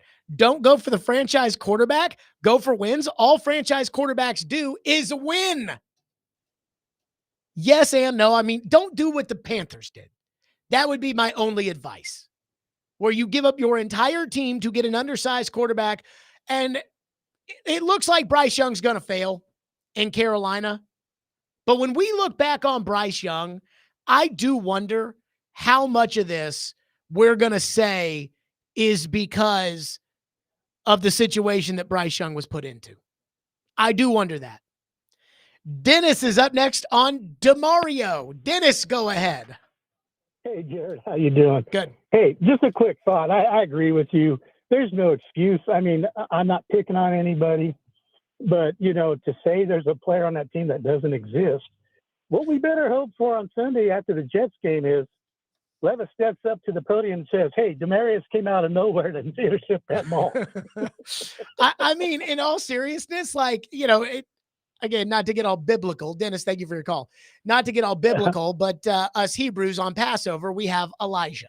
You leave a seat open at the table for Elijah, the prophet. You can't see Elijah, but Elijah comes in and sits down for your Passover Seder. Maybe Demario is the New York Jets version of Elijah, the Passover prophet. Maybe that's it. Now, when Levis throws the ball, like out of the 2-minute warning where, he threw the ball at the sideline, or he threw the ball deep and Ridley was running to the sideline. And then Levis threw his arms in the air like, what are you doing? Because they're not on the same page, probably because Levis doesn't do his homework. I mean, we can just say they should tell the PA announcer, Levis pass incomplete intended for Demario. It'll be second down. Demario. I mean, Levis better throw for like 360 and win the game this week. If he sucks this way, I'm going to talk all next week about Demario. I mean, this is just, I don't know what to tell you, man. I just don't know what to tell you. One texter says, what if Levis was working so hard Monday and Tuesday that his brain and mental capacity was at its extreme limit? And because of his intense work ethic and determination, he couldn't remember right from left from working so hard. Well, then you got another problem. You know, I mean, I hate to say it, but when you study all day and you get an F, at some point you just might not be good enough. I mean, I hate to say it. So if Levis spent all Monday and Tuesday, which I don't believe, because again, it's not like it's challenging to know who the players on the Jets are. When I was in college, I learned, and this applied in high school. I just wasn't smart enough to know that this was what I was good at. When I was in college, I took sport law at U of L, which is the hardest class in the sport administration program. And I actually did pretty well in it. It's a very, very fun class. But in sport law, you know, because everybody said it's the hardest class of the SPAD program, I took it very seriously and I took notes every day in class. And before the midterm and final exams, what I did to study was I would take the notes that I wrote down and I would type out a quote unquote study guide, which was basically just retyping the notes. And I was stunned by how effective it was for me to spend one night. And again, I am not a great student by any stretch of the imagination, but it was incredible to me that I could literally just type the notes out on the computer, print them out, and I look over them a little bit. But I think it was the actual act of retyping the notes that stuck it in my brain, my short-term memory, not my long-term memory, because I don't remember anything about I don't remember a single thing about what I wrote down that day. But the short-term memory of retyping it was all I needed. And I'm not saying Will Levis's brain operates the same as mine does, but I'm just saying, like, that's studying. That's doing the work. There is nobody standing in front of you. Like, there's a team that's challenging you on Sunday. So you can try your best and lose because the other team tries their best too, and they might just be better than you. But in terms of knowing who's on the other team, that is not a difficult assignment. So if he did that and he screwed it up, or if he did it and he worked too hard and his brain's not working because it overcooked, that's a problem. Somebody texted in and said, maybe he meant to say Danico. There's not a Danico on the Jets. In fact, the closest name to Demario on the Jets defense would be DJ Reed is the only guy whose first name has D as the initial. There's a couple of Michaels. Michael is in the same neighborhood as Mario. It's not in the same neighborhood as Demario, but it's in the same neighborhood as Mario. So even if he meant Danico, he would have gotten that wrong too, because there's not a Danico on the Jets. 615-737-1025. So there is a real serious thing to all of this. To the Demario stuff, to the sliding stuff, to the my passes were accurate, there is a serious angle to this, and I do want to hit that next, and then we're back to your phones. Stillman and Company, 615-737-1025. Stillman and Company, 1025-1063 The Game. Let me tell all the fine folks out there, tune into 1025-1063 The Game this Saturday for Vandy football. The Commodores, who beat Will Levis when he was in college because he probably didn't know who was on the team. The Commodores will take on Georgia State on the road with pregame beginning at 4:30 and kickoff at 6.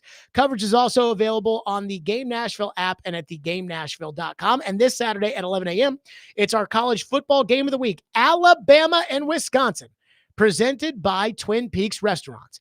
Take your tailgate to Twin Peaks, home of the 29-degree drafts and wall-to-wall sports.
Stillman and Company, 102.5, 106.3 The Game, streaming live on Twitter, Twitch, YouTube, and Facebook Live. We are live from the Busy Bee Plumbing, Heating, and Air Conditioning Game Nashville studios. The injury report is out for day one of practice. They practice Wednesday, Thursday, Friday. They play Sunday against the Jets for the Titans. Jamal Adams, full participation. Dylan Radins, full participation. Otis Reese, who Chris Sanders calls Otis. Otis Reese, full participation. So that's good. For the Jets, defensive lineman Javon Kinlaw did not practice today, non-injury related personal reasons. Corner Michael Carter with an ankle limited. Corner DJ Reed with a knee limited. Michael Clemens with a tricep full.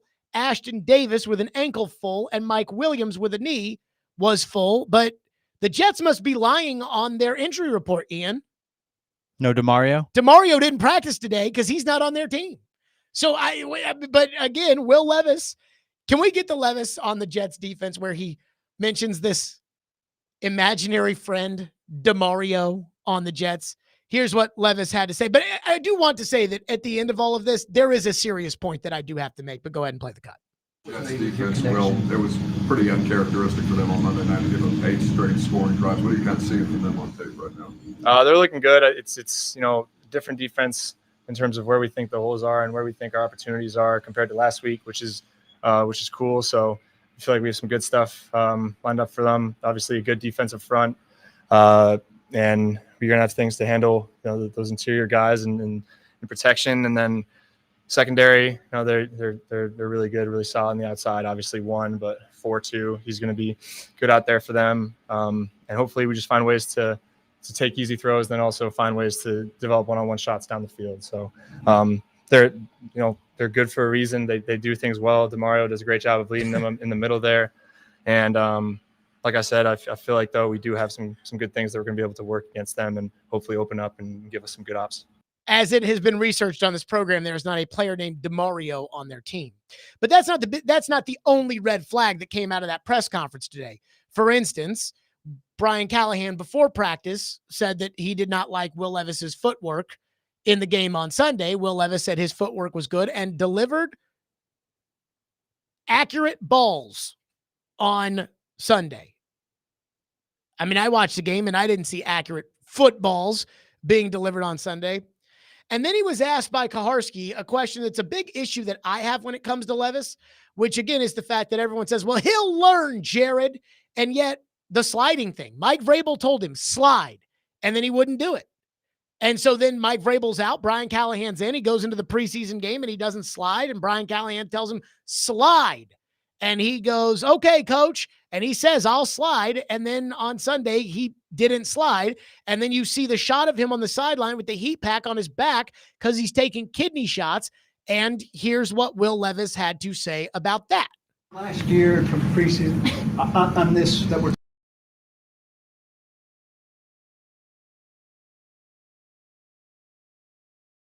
talking, you'll learn from that, and you dove into contact in this game rather than showing that you've learned from those things. So can you understand that there's some doubt about I'll learn from it based on the fact that the one example we have, you haven't shown that? Good question. Yeah, I think it was I was looking forward to putting that on display a little bit, but I think the couple opportunities where I did have the ability to pull it down and try to get that first down, I just felt like it was right in that area where if I slid, I wouldn't have got it, and I just needed to just be able to fall forward for a couple more. So I think in third downs or in certain situations, it's going to be more critical for me to know where the sticks are once I get past them to be able to get down. And so I'm not just guessing and hoping that I need a few more or thinking that I need a few more before I get the first. But no, it was something that I was thinking of. But I just think there were just those couple weird situations where I thought I needed a couple yards to get us that first.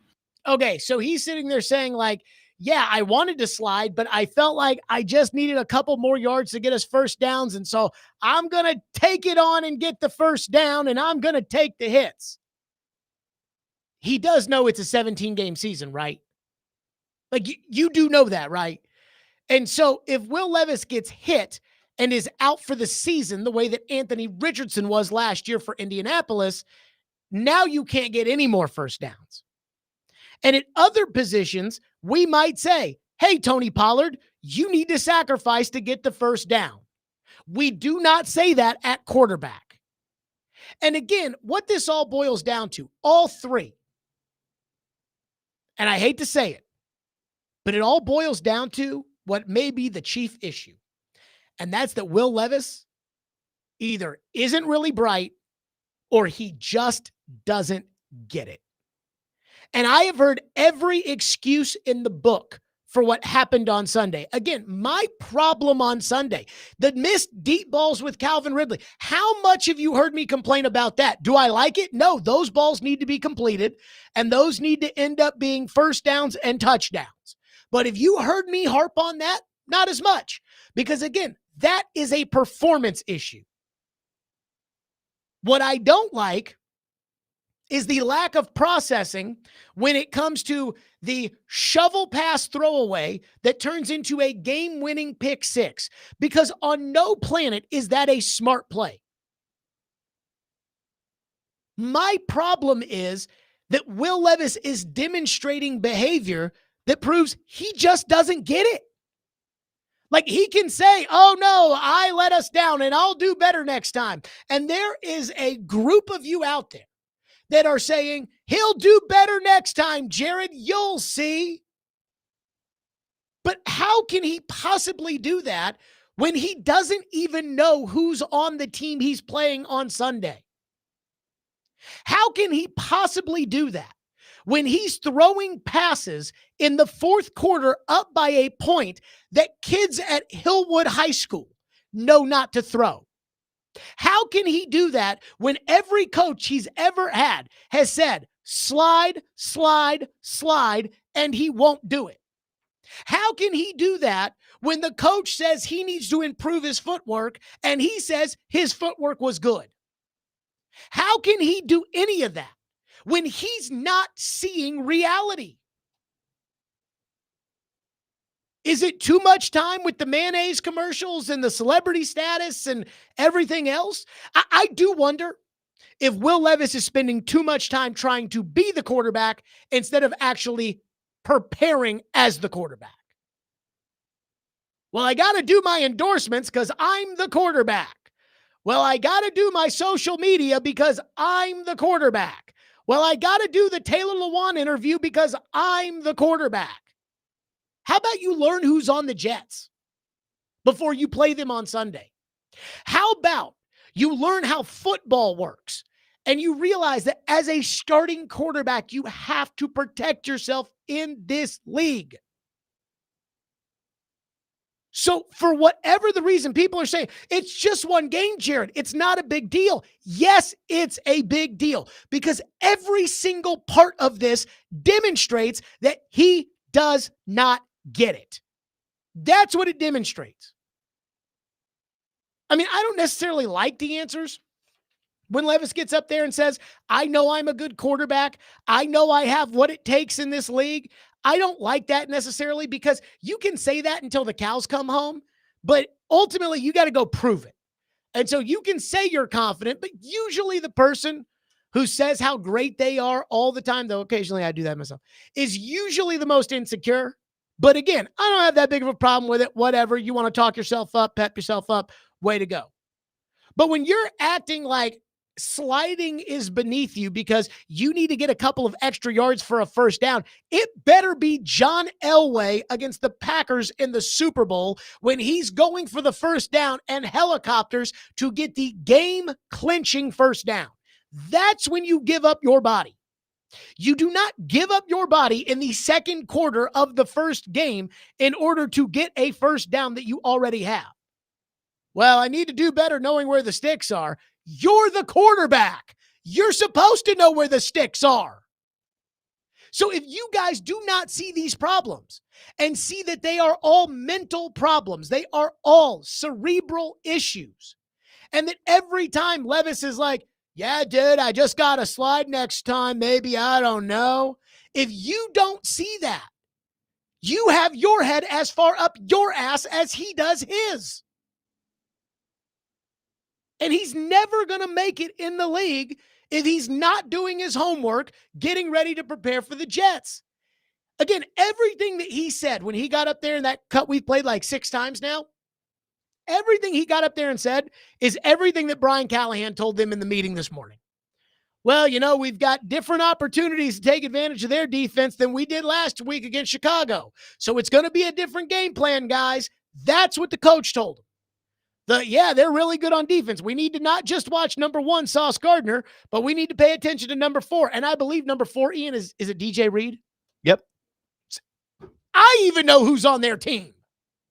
And I really don't know who's on their team. And so what's happening is somebody tweeted me and said, Jared Stillman's out on Levis. I'm out on Levis for the mental reasons that I've seen over the last 2 weeks. Not because of anything physical. Guys screw up all the time. But when you screw up the simple, basic, grown-up stuff as a 25-year-old second-year quarterback, it's not concerning. It's disqualifying. So somebody tweets me and says, well, watch, what if he throws for 450 yards on Sunday? He won't. Don't worry about it. He won't. Because he doesn't even know who's on their team. He's more likely to get knocked out in the second quarter because on 2nd and 5, he's 6 yards in, but thinks he's 4 yards in. So he then takes a shot from one of the players on the Jets. I don't know, Demario ends up hitting him, and now he's out. Then he is throwing for 450 yards. And that is serious. Because I think, I've laughed a lot today about the Demario thing, and we laugh about some of Will Levis. This is serious. Because this is about whether or not you can play quarterback in the NFL. And every single thing I've seen since Sunday is one massive red flag after another. Again, the coach saying before practice he's got to work on his footwork. He's saying, my footwork was good on Sunday. Holy crap. 615-737-1025 is our phone number. We'll get to your phones next. 615-737-1025 here on Stillman and Company. Nashville's best deal this week is 312 Pizza Company in Germantown. 312 Pizza Company serves the best pizza in town, as well as Chicago-style eats like Chicago dogs, Italian beef sandwiches, and more. Check them out at 371 Monroe Street in Germantown or order takeout online at 312pizzacompany.com. Head to theGameNashville.com/deals now to get half off a $30 gift card to 312 Pizza Company while supplies last.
that's the one that always got me when the players said, well, I was trying to make a play.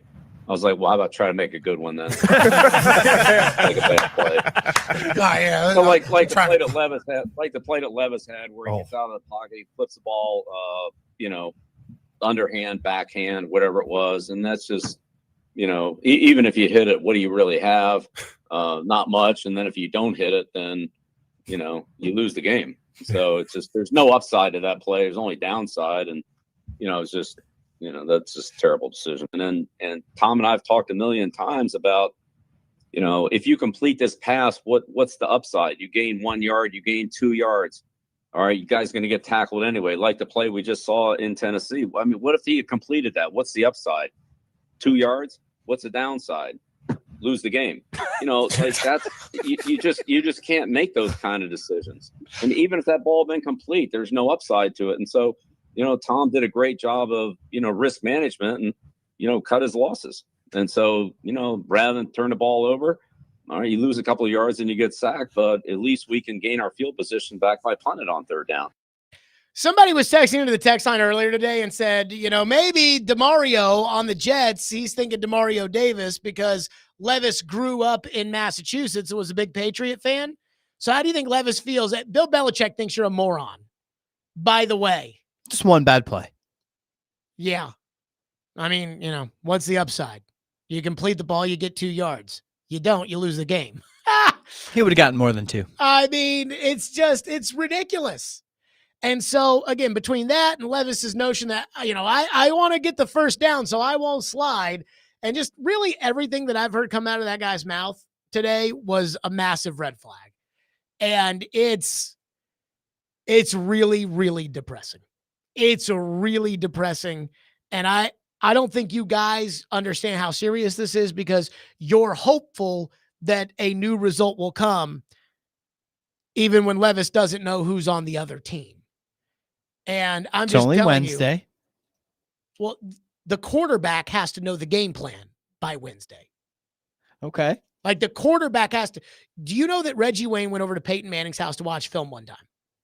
And Reggie Wayne was shocked because the film room at Peyton's house was built exactly like the film room in the Indianapolis facility. I believe that. And the reason that is the case is because the quarterbacks work on Monday and Tuesday. Everybody else gets Monday and Tuesday off. They show up Wednesday. The quarterback has to know the game plan because the quarterback is responsible for knowing what every player is supposed to do on every play. And that's why this whole, it's just one game. It's just one mistake. It's just one. Again, sometimes one mistake can cost you a ball game. Sometimes one mistake is all it takes. I thought I could take the hit and I couldn't, is what leads to Anthony Richardson's shoulder being torn out of its socket. This is serious stuff. If you want to have a good franchise, if you want to win some games this year, you can't just sit in the corner and hope that your quarterback, who doesn't even know who's on the other team, who thinks his footwork is good and is delivering accurate passes while he can't hit the $25 million receiver. I mean, you can do that and you can feel good about yourself, but it doesn't matter because you'll play on Sunday and the team that actually did do their homework will beat you. Phone lines driven by WilsonCountyHyundai.com. Jesse is up next here on the program. Jesse, thank you for calling. Go ahead.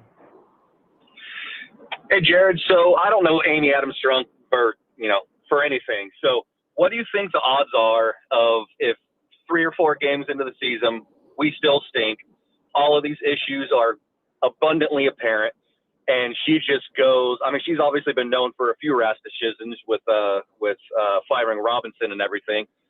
What do you think the odds are that she goes full on Cleveland Indians on Major League and just fires Rand, blows up the team, forces Levis out, and just shoots for number 1 in hopes that Callahan can turn the team around next year so that we could actually have a semi-decent team going into the new stadium in 2027? I have no idea what she's going to do.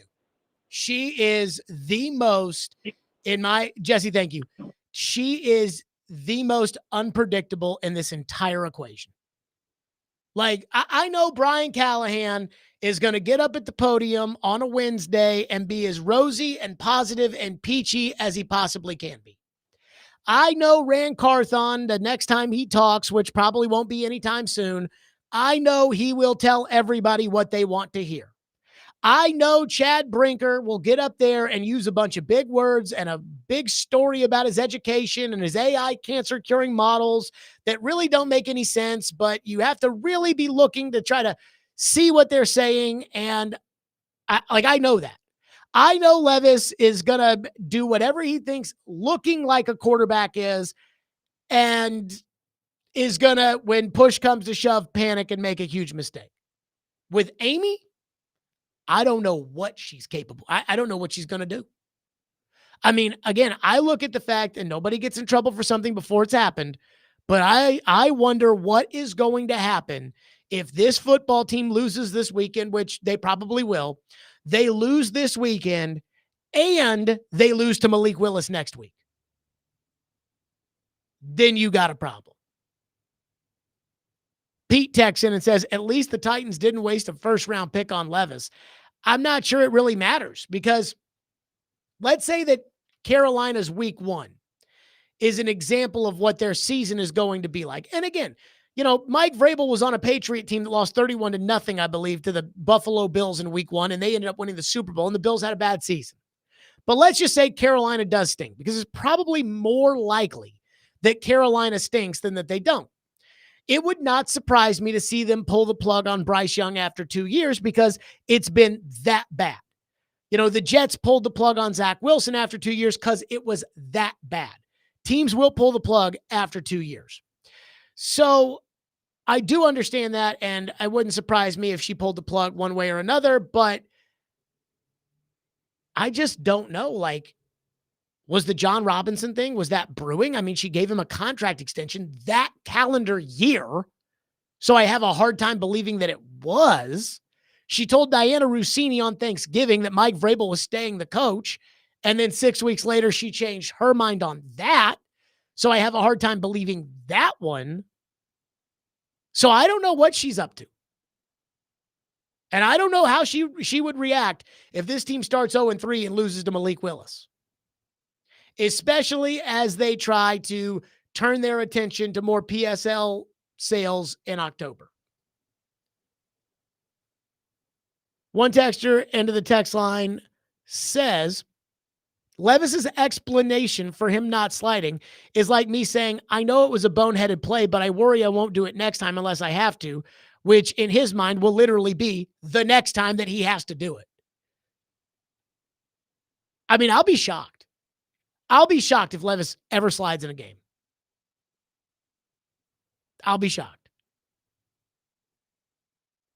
So apparently Lombardi said something on his podcast, and he just crushed the Titans. The Titans or Levis? The Titans. Basically about how they got rid of one of the best coaches in the league. Again, I didn't hear it, so I'll have to go back and listen to it. But apparently Lombardi said, when he was asked about Will Levis, he said they lost one of the best coaches in football because Rand Carthon was convinced Will Levis was going to be the guy. I mean, Lombardi was right about the Kevin Byard thing. Remember that. Before you crap on Lombardi, remember that Lombardi was right. One texter said, Jared, enough on Will Levis. Let's talk about this weekend's game. Okay, how do the Titans win this week against the Jets? Don't throw it to Demario. I mean, they get good quarterback play. How do you get good quarterback play? Your quarterback does his homework. Your quarterback thinks Demario plays on their team. Demario. I mean, what a joke. The guy said Demario. Oof. I mean, and before you get mad at me, again, this is just we've had Terry Bradshaw rip Levis. We've had Belichick rip Levis. We've had all these people are ripping him. So do you think that I'm wrong, Terry's wrong, Bill's wrong, and you're right? Well, they're just ripping him for the one miracle flip. And what's the problem with that play? What's the problem? What did Terry Bradshaw not want to call it, but said that it was? The S word. Stupid. And that's the problem. All of this is the same thing. One texter says, if this is the conversation every week, it's going to be a long season. I'm worried it might be. Though I did have a smoking hot take that I think I'm going to lead Friday's show off with that I told my dad yesterday. It's just a gut feeling I have. 615-737-1025, 615-737-1025 here on our program. Let's talk Hiller Plumbing, Heating, Cooling, and Electrical. The smart thing you can do. We've been talking about incompetence all day. The smart thing you can do is to go with my friends at Hiller Plumbing, Heating, Cooling, and Electrical. You've heard me talk about Hiller and how it feels like being part of a family. Well, this month, Hiller is treating you like family too with their Friends and Family Savings event. Happy Hiller Club members save up to 25% off your first HVAC, plumbing, and electrical repair. And everyone else gets a 10% discount. Present your coupon and save by visiting happyhiller.com to download a coupon today. You've heard me talk about the Happy Hiller Club before. I'm a member. It is one of the best examples of the kind of special perks that you get when you join the Happy Hiller Club. That's Hiller Plumbing, Heating, Cooling, and Electrical, proud supporters of the Preds, the Vols, and Vandy. Hiller, call the Happy Face Truck today.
Nashville's best deal this week is 312 Pizza Company in Germantown. 312 Pizza Company serves the best pizza in town, as well as Chicago-style eats like Chicago dogs, Italian beef sandwiches, and more. Check them out at 371 Monroe Street in Germantown, or order takeout online at 312pizzacompany.com. Head to theGameNashville.com/deals now to get half off a $30 gift card to 312 Pizza Company while supplies last. And I am in a good mood.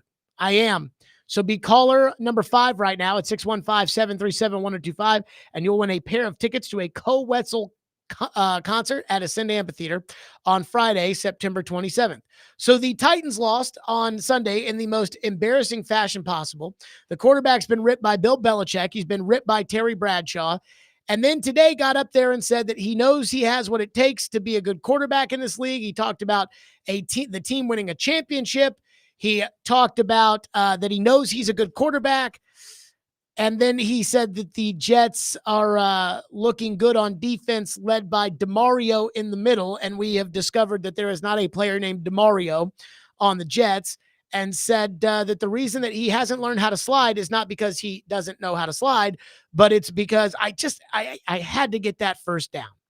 Also said that his footwork was good and he was accurate in spite of the fact that the coach earlier today said that he was not those things. Jason Fitz joins us now on the program from Yahoo Sports and Fox Sports Radio. Fitz, we start on Will Levis. So I don't have a problem with a guy having a bad game. I do have a problem with a quarterback having an incompetent game or a bad game highlighted by his own incompetence in the first game of his second year. He's not a rookie anymore. And yet everybody tells me, no, Jared, it's one game. So is it one game or is it a problem? It's a problem. It's a problem. It's a big problem. I think Monday I interviewed Julian Edelman for Yahoo. And I asked Julian Edelman, I said, what's the appropriate reaction to week one when a team loses? And I thought his answer was interesting because he said, frankly, if you're a good team and you lose week one, yes, a good team will still feel like the sky is falling internally, but we know it's not, right? But the other point he stressed is that if you lose week one by doing the things you weren't supposed to do, that you have a history of doing, and you still do them, now we have a problem. This is why, I'll go all the way back to Levis at Kentucky. And the reason that I had questions about him when he was drafted was because if you go back and watch that, look at the game against Vandy in his last year at Kentucky. There were 3 or 4 throws in that game that you looked at him and thought, what the hell are you doing? Why would you throw that ball into triple coverage? You didn't need to do that. There is a history of Will Levis taking the moment and making throws that he doesn't have to make because he's trying to play God. And I understand that in that moment, you want quarterbacks to make plays and do all these things that we preach. But let's be honest, man, this is a problem that has been with him for a long time. The what are you doing head scratching throws, the what are you doing head scratching reads, what are you doing head scratching line of scrimmage moments, they all sort of reared their ugly heads. So I appreciate everybody wants to bury their head in the sand after one game and say he'll get better, but he better get better because this has been part of the trend that has had people cautious on Will Levis anyway. Fitz, I went crazy about an hour ago because when we ran his press conference, he was asked about the Jets defense and he said, they present us with opportunities, but they're a very good defense. And number 1 at corner and number 4 at corner too, they're very good. And, they're really hard to play against and, just your typical stuff. And it said, and Demario in the middle is doing really well. And I don't know the Jets that well, so I don't know every player on their team, but I looked at him like Demario. I'm like, who's Demario? Who is Demario? So I pulled up the Jets depth chart, and there's not a single player on their team named Demario. So I don't even know what he's talking about. And Floyd used to tell me that the way Belichick coached it in New England was, you show up on Wednesday ready to go for the Jets, and he'll ask you who the right guard is and where he went to college. And Belichick expects you to know that. And that was how things were done in New England. Well, he's the quarterback. And so for Will Levis to not know who's on the Jets defense, that is a humongous problem for me. And yet I think some people are like, oh, he just misspoke. Oh, it'll be okay. To me, it's a sign, Fitz, that he's not doing his homework. How much of a red flag is it for you, or am I making too big of a deal? Actually, I can't believe I'm 2 for 2 on agreeing with Stillman today, but frankly, I think that's a huge concern. Understand, too, every coaching staff has advanced scouts, right? So the advanced scouts are getting a little ahead. They're a couple of weeks ahead, usually looking at film, breaking things down. And one of the things they essentially have is a dossier that they can hand the quarterback the night of the Sunday game, right? So by the time that quarterback is, back home, he's already got film in front of him that's broken down with players to watch and game records and all the breakdowns and the notes and the things they need to know. So I do think it's an issue if you start misidentifying players, because it does make me wonder, what were you looking for? Who are you talking about? What are you confused on right now? I do think there's a moment where, everybody doesn't want to panic, but I would ask, have we ever heard Patrick Mahomes do the same thing at a press conference? Have we ever heard Josh Allen do the same thing at a press conference? Hell, have we even ever heard Lamar Jackson do the same thing at a press conference? Quarterbacks are held to a different standard for a reason. There's a reason that all you have to do is be a pretty darn good one and you can get $60 million guaranteed, right? There's pressure that comes with the position. Part of that is the expectation that you'll have a better working knowledge of every roster and your own roster and everybody you're playing. That's what you're describing is the expectation for the quarterback on playoff teams. And that's not That's not being met if he's misidentifying names. Is it wrong that I'm at this point in time right now where I'm like, it'd be one thing if he was a rookie, but because it's year 2 and year 2 looks just as bad mistake-wise as a rookie, we're talking about his preparation and not knowing who's on the other team, and he won't slide, and he's throwing for 129 yards, and his quarterback rating is terrible in the first game, that I'm just looking at it and saying, this whole year was hopefully maybe Levis could pop, that he could be a star player, that he could be the guy. And I've resigned to the fact that there is no chance he's going to be Dan Marino. And at the end of the day, this is what this is all about, Fitz, because I can go get Ryan Tannehill anywhere. Is it too early to say he's no Dan Marino, he's no Josh Allen, he's no Dan Fouts, he's never going to be that guy based upon what I've seen as he enters year 2 and what's up here in the head? I think it's probably too early to say he won't be Josh Allen because it certainly took Josh a minute to click.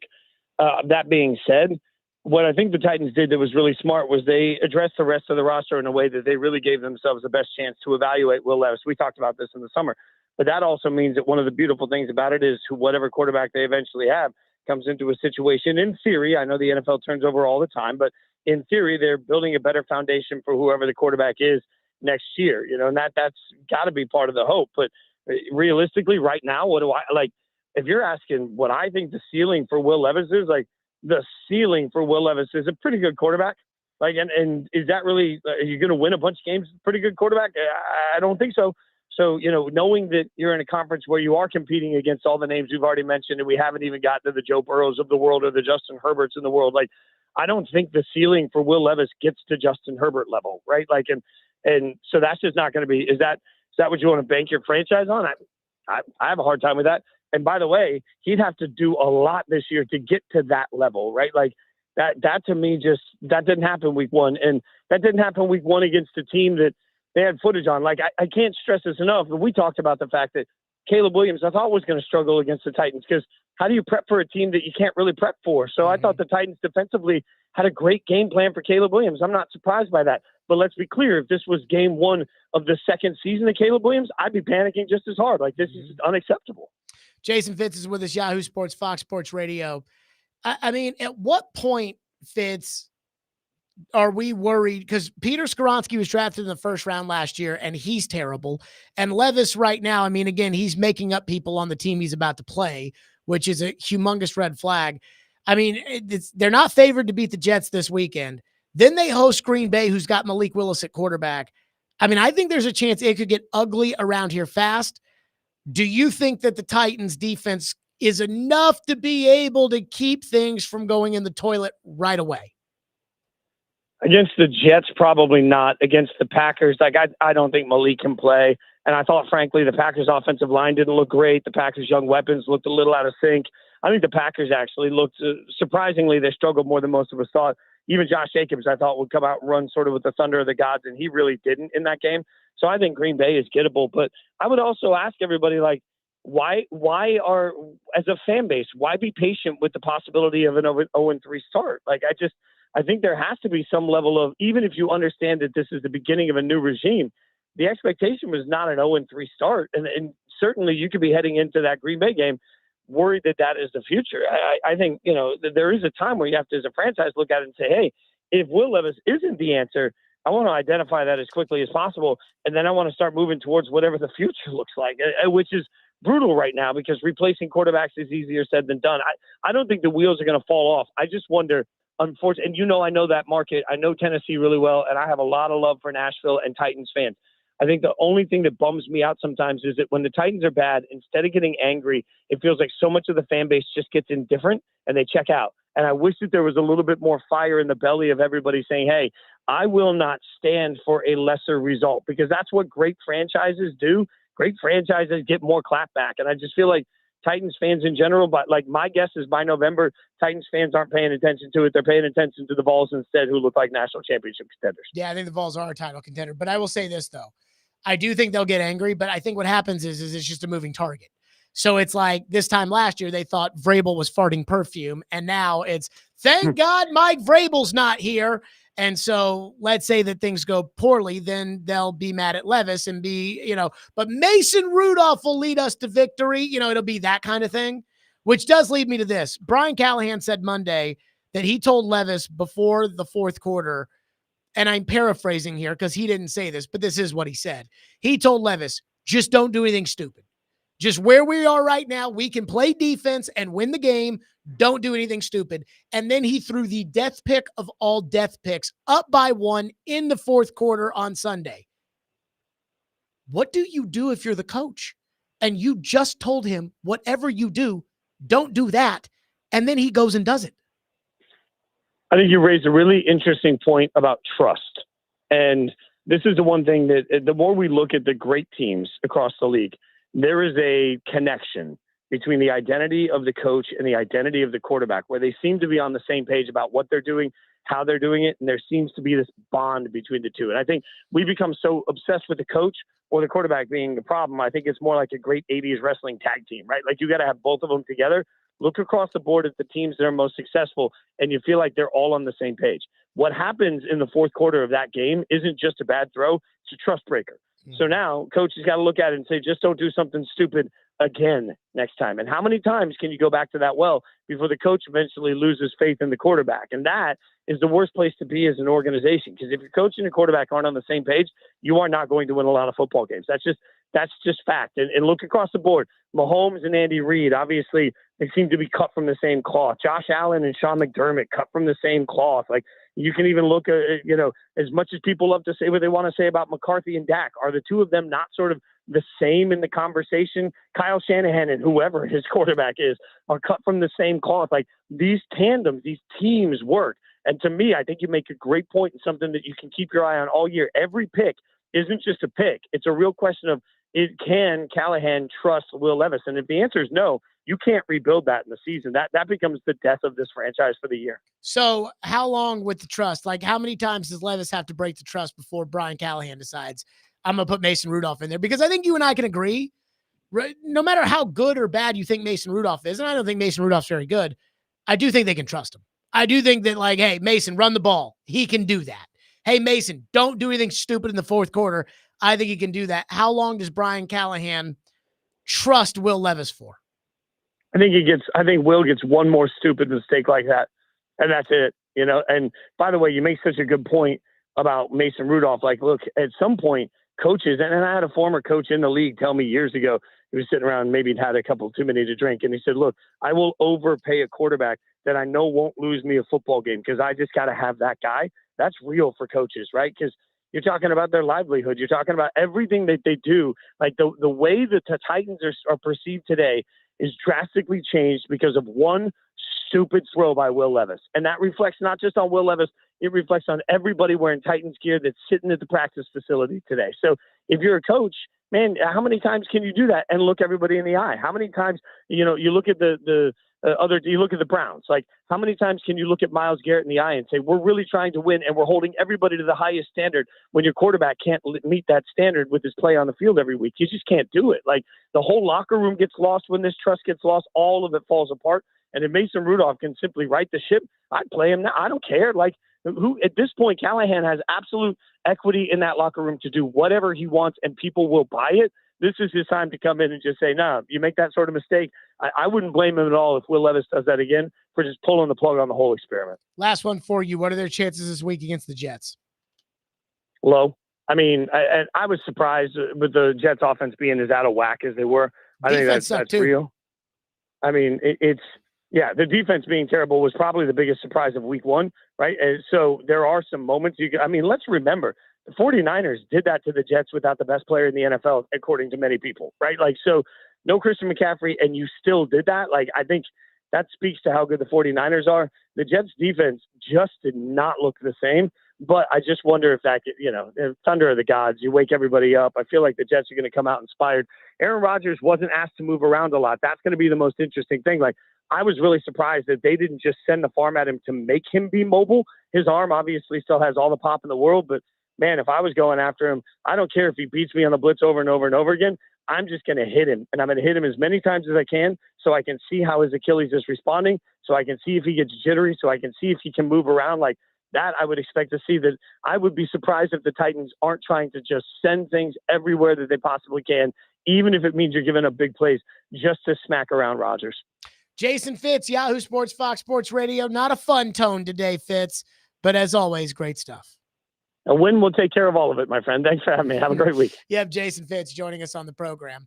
And I just want competence. I just want the quarterback to know who's on the other team, or for the quarterback and the coach to be aligned on what's wrong with the quarterback. 615-737-1025 is our phone number, 615-737-1025. So there is a story that's out there in the NFL, a little Titans breather for a second, that I tried to put my bias aside. Then I kind of saw the facts. And now I feel totally different than how I thought at the beginning before I knew what happened. We'll get to that next. Stillman & Company, 102.5, 106 The Game.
I'm unfazed. I'm one of those guys I'm unfazed by it, man, because I'm not the only one that goes through that, man. You feel me? Like, and where I'm from, You know, you typically see that, you know, a lot, and you don't hear about it. I could have been better.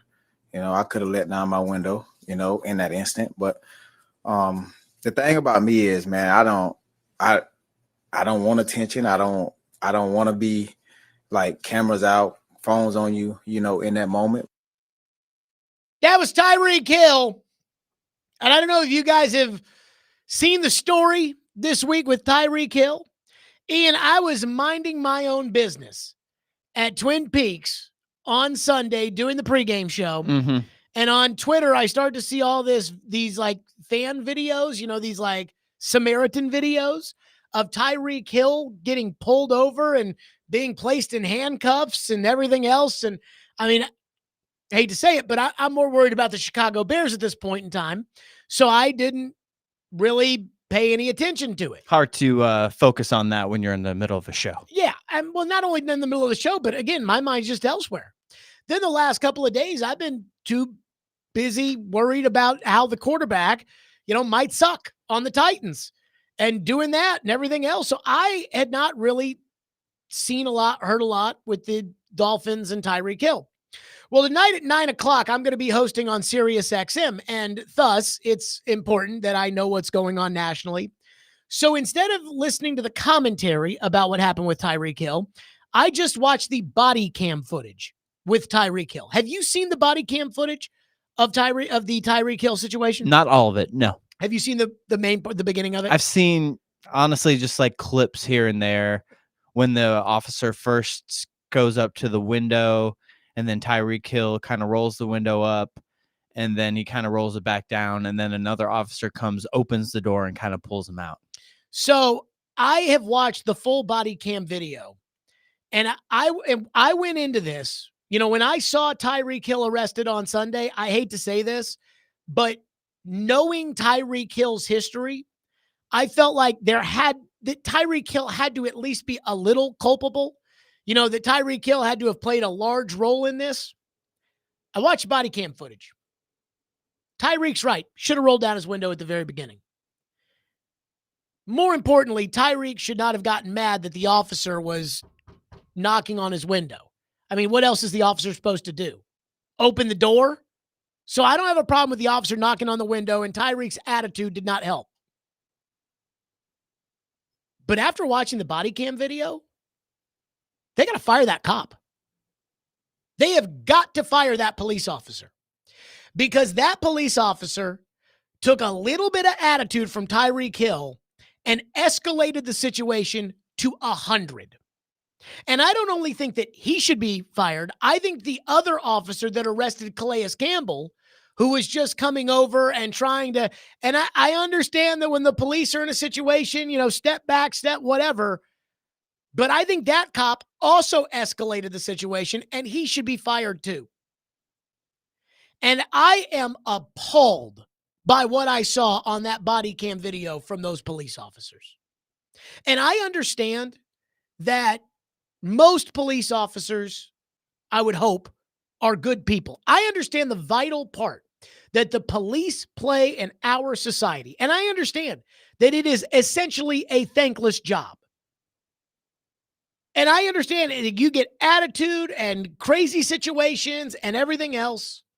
But as an authority figure, it is your job to de-escalate situations, not raise the temperature. And all it took was a tiny little bit of attitude from Tyreek Hill, which again, you know, Tyreek, he knocks on the window. Tyreek yells at him not to knock on the window. And then Tyreek rolls the window back up and everything else and whatever. But if a little bit of attitude can set you over the edge the way it set that police officer over the edge, then you don't need to be a police officer. I was appalled when I watched that video. And I can't believe it because, again, I know Tyreek Hill's reputation. I don't know how anybody can cheer for that guy. And yet I'm on his side. Now, I think he's like 3% culpable. But that was a disgrace from the Miami police. 615-737-1025 is our phone number. A little Titans breather in there. Coming up next, Jared versus Joe. Boy, I bet Joe's got a lot to say. I hope Skaronski's on the table on this. Surely Levis will be on the table in our debate for Jared versus Joe, and that is coming up next, right here on Stillman and Company, 102.5, 106.3 The Game.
Stillman and Company, 102.5, 106.3, The Game, streaming live on Twitter, Twitch, YouTube, and Facebook Live. We are live from the Busy Bee Plumbing, Heating, and Air Conditioning Game Nashville studios. Ian, I'm disappointed with you.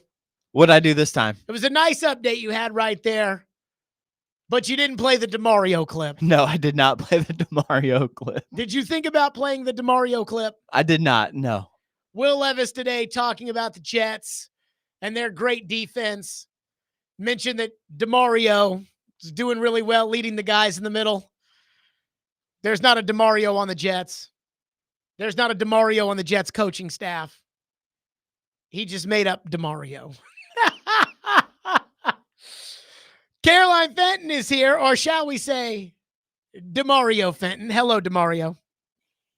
I didn't hear your reaction to that, although when I did hear Will Levis say that live, I did laugh because I wondered, who is Demario? I went back to, I guess it was a Mike Vrabel press conference last summer where you talked about OJ, and your reaction was, OJ? Who the hell's OJ? I can just hear you saying, who the hell is Demario? So he said it, and I looked up. And I was like, Ian, did I not say like in the talk back? Demario You asked me, who's Demario? I said, who's Demario? And I didn't really hear the question, so I wasn't sure who he was talking about, like which team even. So I was confused in the moment, but I mean, I heard him talk about Demario, and I was just like, I'm like, who is that? So I pulled up, like, as they're doing the rest of the press conference, I pulled up the Jets depth chart, and we went through every player on the Jets. There's not a Demario. Ian checked the coaching staff. There's not a Demario. So again, goodness gracious. Demario. Joe Rexroad is here on the program. Joseph, how are you? I'm great. Good. How you guys doing? It's time to debate. Jared Stillman versus Joe Rexroad. Now on Stillman and Company. On ESPN. 102.5 The Game. Jared versus Joe is presented by Pella Windows and Doors of Nashville. Caroline, go. Well, now that we are on the topic of Demario Gate, let's stay on that topic. Jared, why don't you go first on this one? How concerning is it that Will Levis mentioned by name Demario on the Jets? However, there is no Demario on the Jets. It's insanely concerning. And I mean, I thought the entire press conference was a giant red flag, but again, I mean, the issue with Levis right now, I think we can all agree is like, I think it's all, you know, I don't want to say smart enough because I think Levis is smart. You know, he got good grades and things like that. But to me, it's, does Levis have it up top? I know that he's got physically the tools to be an NFL quarterback. But when the coach tells you need to slide over and over again, when two coaches tell you need to slide over and over again and you won't do it, that's a concern. When you take the risk he took trying to shovel pass a ball away 10 yards outside the numbers with a 1-point lead in the fourth quarter, I think Bill Belichick said it best when he said, you know, if you complete the pass, what's the best that happens? You gain 2 yards. If you don't, you lose the game. So, I mean, what? And then this Demario thing today, you know, it was bad enough that the coach said that his footwork was a problem, and then Levis said his footwork was good. So I don't know, is his footwork good or not? But then for him to sit there and make up a player on the Jets, it shows me he's not doing his homework. I mean, again, like Floyd told me that Bill Belichick, when those guys showed up on Wednesday, he'd sit there and he'd in the meeting say, hey, who is their left guard? And where did he go to college? And Bill expected you on the Patriots to know that stuff. And he doesn't even know who's on the Jets team. It could have been Demario Davis, who was last on the Jets in 2017. To me, it's I don't know if Levis is all there. I just don't know if he's all there. It sounds like he's out to lunch, and that's a concern because it's reflective in his play. So it's a big deal. Okay, so let me have you rank these concerns about Will Levis then, Jared. So I'm gonna do a sub question here. So the general accuracy issues missing Calvin Ridley on what should be a touchdown, the horrific game-losing play, which I call Miracle Flip, by the way. T-shirts are selling in Chicago, I'm told. The talk constantly about protecting himself and then, going out there and getting battered. And today misspeaking and saying Demario, which I mean, I'll agree. Like, that's weird. Who the heck is Demario? That's who I thought it was, Demario Davis. It's been years since he was with the Jets. I mean, he's talked in the middle of the defense. I'm assuming he's talking about C.J. Mosley. How does he get those confused? I don't know. I mean, how would you put those two together? Demario. Yeah, I don't know. CJ? I will say that that's an interesting tidbit you had about Belichick. But like, when you listen to guys talk during the week about, it's like what Levis today was talking. I mean, we all know who Sauce Gardner is, right? But he called him 1. Sure. And he called DJ Reed 4. Usually they talk in terms of numbers, even with star players, like, oh, we got to worry about 98. This week, here comes 56. You know what I mean? So, I mean, I'm sure he's going to study the Jets film and know, like, the guys who are actually playing. It was a weird misspeak. But I want you to take those 4 things and rank them in terms of your concern. You just said it's insanely concerning. So rank those concerns. Okay. Number 1, sliding. Because this is something we've been over. This is 2 separate coaches. I mean, he took a kidney shot in a preseason game, and if he doesn't start doing it, he's not going to be able to play anyways because he's going to get hurt. So sliding is first, because this is something that multiple times we have had to discuss. Number 2 is the death pick, because the death pick was so insanely stupid for a second-year quarterback. I mean, it'd be one thing if he was a rookie and he did it. He's not a rookie. He's a second-year quarterback. And for a second-year quarterback, after you know what? I think I may put the death pick first, because Brian Callahan said on Monday that he said to Levis, do not do anything stupid. If you just run the ball, punt, just be safe. And then he goes out and does the single stupidest thing possible. So 1A, 1B, I don't know, however you want to rank that. Third would be the Demario thing, because it makes me think that Levis isn't doing his homework. He's not doing his homework, Joe. It's Wednesday. He's about to play the Jets, and he says Demario is on their defense. Where the hell did he get Demario from? So I that's don't know, 3, and then 4 is accuracy. Missing touchdown passes is what Will Levis is going to watch the film of the Jets this week and know number this or that is at this position. Missing wide open touchdown passes. If he hits Calvin Ridley, how do you know never that, Joe? have the block punt. How do you know he's gonna do his homework on the Jets? You just assume he's gonna do his homework. Jared, I promise. First of all, he should have already done his homework. That should be done. Jared, he's the quarterback. The game plan's already gone in. I'm not even talking about his own work. He will have enough forced work in the building that he'll see the numbers and know their game plan. Well, it's too late for that, because they've already practiced. It's a funny misspeak. No, it's not. It's okay. All right. It's okay. I think you should put it number 1. I'm very disappointed in you. I mean, again, I think it shows like a lack of focus or a lack of preparation, and that is not a good sign when you're the quarterback. It might. It's a misspeak. I know the stuff we saw on the field happened, and those are the concerns.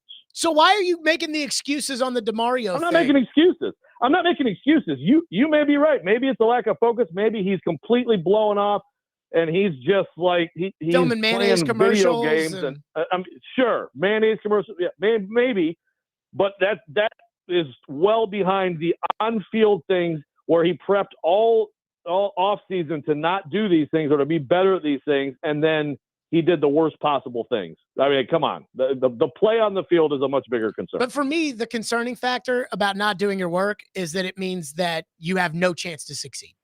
If he's working on his footwork time and time again, and he's trying and he's trying and he's trying and he can't get it right and he can't get the deep ball, but he's working his hardest and he's doing the best he can, there's a chance that he can get it right.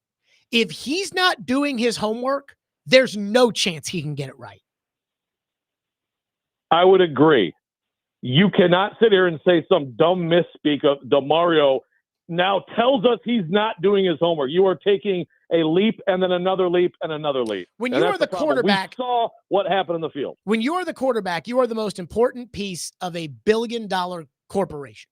I mean, Patrick Mahomes is the most important piece to the Kansas City Chiefs. They can get another coach. Now, they can't get another coach as good as Andy Reid, but they can go get another coach. And you can't go get another Mahomes. You're the single most important. So you just blew the game on Sunday. Everybody knows you blew the game. You blew the game. I heard TD's question to Levis was, the defense said you didn't blow the game. When the defense has to say the quarterback didn't blow the game, what is the reality? That the quarterback blew the game. Remember when Kevin Byard said that Ryan Tannehill didn't blow the Bengals game?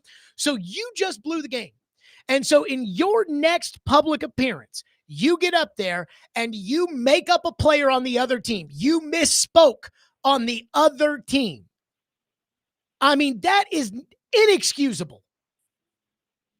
Inexcusable given the circumstances. And again, it makes me think that he's not doing his homework. Did he watch the game Monday night when they were on Monday Night Football? Or was he too busy trying? Because sometimes I think Levis is convinced that a quarterback is supposed to do certain, like, I'm supposed to do this because I'm the quarterback, but then doesn't realize that, well, actually what the quarterback's supposed to do is protect the football. What the quarterback's supposed to do is slide so he doesn't get hurt, so he's not out week 3. What the quarterback is supposed to do is know absolutely everything there is to know about the other defense. And I don't know if Levis understands that. I agree with you. And he needs to know their coverages. He needs to know their schemes. He needs to know their tendencies. He needs to know their pressures. One misspeak of a name doesn't tell us for sure that he's not doing that work. Maybe it's a glimpse into it. I'm not trying to make excuses for it. I'm just saying you are reacting. I know. You're overreacting a bit. I know it's crazy to the misspeak of a name. I know you're just making excuses for him, like the whole. It was only one game. I just said all the things that are concerning. Where he made the single stupidest play in Titans history. It was only one game. I know. Who's saying that? Who's screaming that right now? The text line. Okay. Caroline.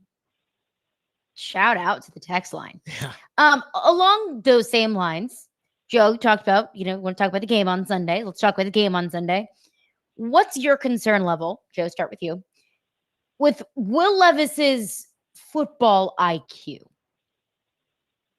Yeah, it's high. And I think that my concern level is that he's clearly a very intelligent person. And I do think I think we've seen in the past that he puts in the work. I mean, I think even last year in some games, there were some things he did that were like, wow, that was pretty freaking impressive for a rookie. So I think he, has done good things on the field that demonstrate football IQ, but this was a low IQ game, obviously. I mean, this was the most like a rookie he's looked, and it was his 10th game, and he's a second-year player. So at least there's footage of him not playing like a rookie, but this was a horrific IQ game. And again, I think that all the emphasis on protecting yourself and, the fact that I totally agree with Jared. If the coach even says, hey, we're up, defense is winning, we just cannot give them the ball. Like, that play is it's one of the worst plays I've ever seen by a quarterback in the NFL. I mean, look, like Belichick said last night or 2 nights ago on the Manning cast, what's the upside? Even if you get it out of bounds, okay, so you saved 5 yards or 6 yards by not getting sacked. Also, you stop the clock. Whereas if you get sacked, the clock keeps rolling. There is no upside at all to that play. Even whether he's trying to get it to his receiver, which still isn't going to move the chains, or he's trying to get out of bounds. No upside. You can't throw the football. You did that. I mean, it's just insane. So this is the time to ask that question. Yeah, the concern level is high. The only thing I can say is that he hasn't been incredibly dumb on the football field all the time. So maybe he can bounce back, but that was, I mean, to me, whatever happens with his career, he may be relegated to being a QB2 in this league by November. I mean, I have no idea. I'll be willing to bet that's the worst play he ever makes. Just insane. Yeah, I would go, my concern level is a 10 out of a 10. And I will tell you exactly why. Joe's talking about, Levis did some impressive things last year. Well, the most physically gifted Titans quarterback I've ever seen in my life won Rookie of the Year. And that was Vince Young. And Vince Young was, I think, won a bunch of games. Vince Young's most talented Titan player maybe I've ever seen. He and Albert Hainsworth and Javon Curse are at this unbelievable level. The problem was Vince Young was a dope and he was lazy. Those were the problems. And when it comes to Levis, I think I am very scared of the idea that he's a dope. That he is, again, Caroline, you asked about the mental aspect of this. Physically, Levis has talent. I mean, Levis has talent. He's got a great arm. He's got good size. He's athletic. He's got first-round quarterback talent. He can throw from, different angles, things like that. But my biggest issue is I think he might be a dope. And even today, take the Demario thing aside, which, again, I think is a humongous red flag. Kaharski asked him today about, how can we learn that you'll learn how to handle the game the right way, and learn from your mistakes when you won't slide. And his excuse was, well, I was trying to get the first downs. I thought about sliding, but I tried to get the first downs. And instead, I'm like, you do realize it's one pop in one of these games and you're out for a bunch of other games, which everybody knows. We all know that.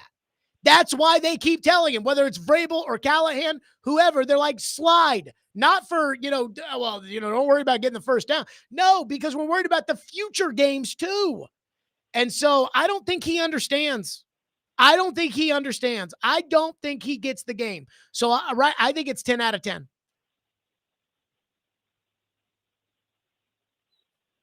Okay. More Jared versus Joe to continue next. Stillman and Company, 102.5, 106 for the game.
Jared versus Joe is presented by Pella Windows and Doors of Nashville. The floor is yours, Caroline. All right, who wants to talk about Mason Rudolph? I'm just kidding. I'm Joe. just kidding. I do. Joe. I mean, there's a I chance that if Levis doesn't slide, we'll be talking a lot about Mason Rudolph. Well, perfect, because we've been talking a lot about him. But Joe, you go first. Are we approaching bust territory with Peter Skoronski? I mean, again, it's early, but it's concerning. And, you know, it's like the word bust, it gets thrown around quickly. It gets thrown around a lot. I think, first of all, a bust to me needs to be a first-round pick.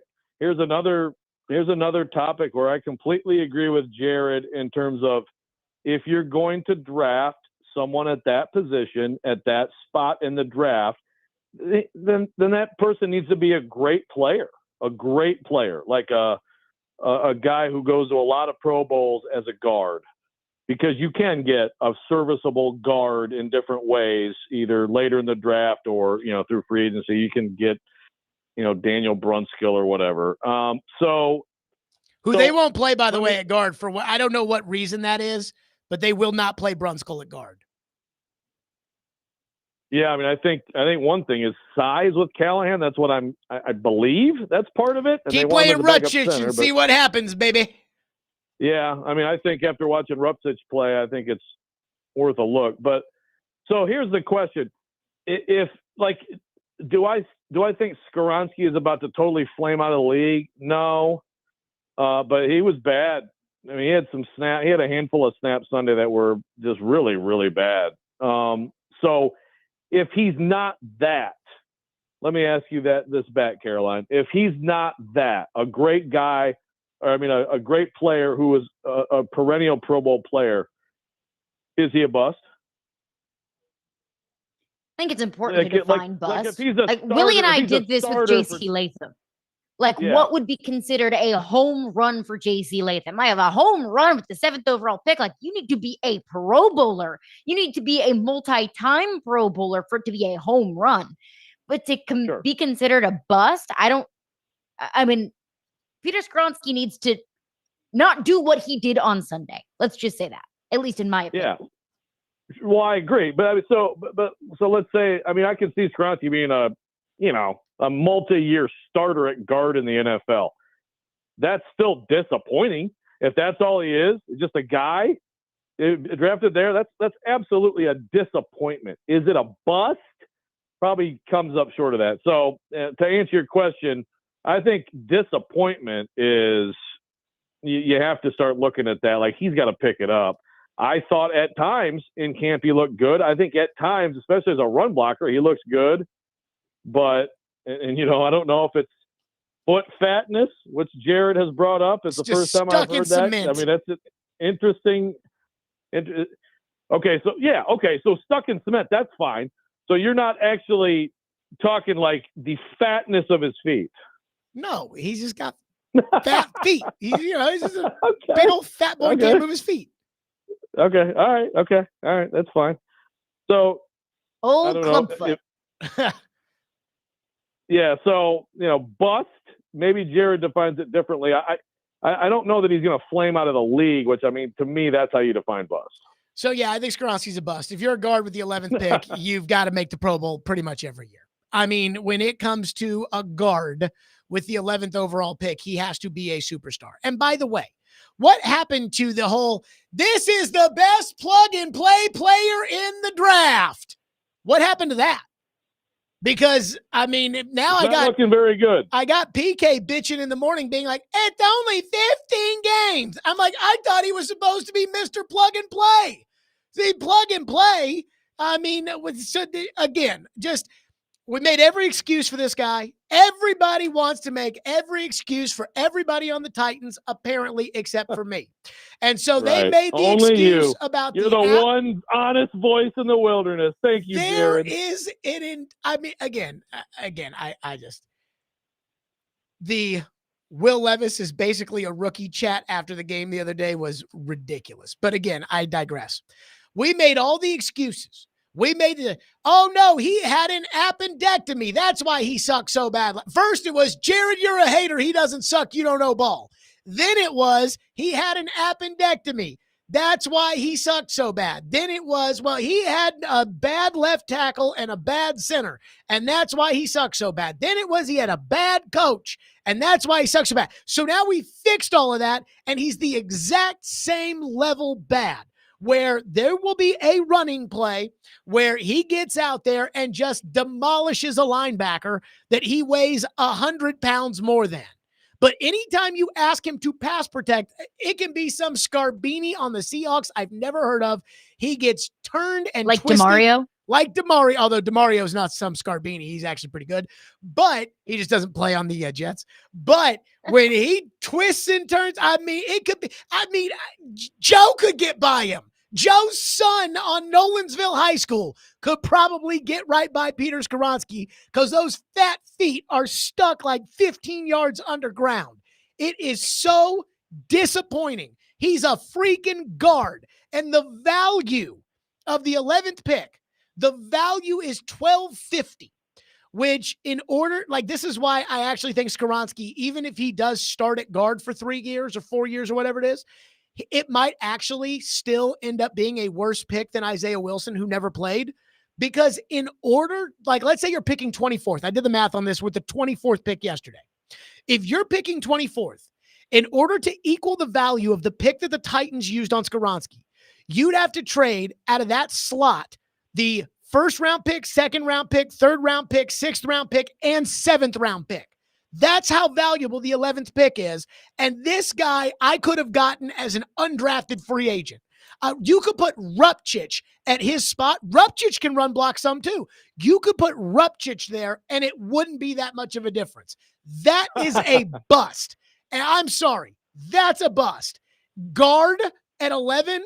And the best thing we can say is, well, he's not a bad guard. Yeah, actually I take it back. Well, he's at least he starts. Like, that's the best we can do. 11, unacceptable. Bust. If we define bust, and this is up to I think we should agree.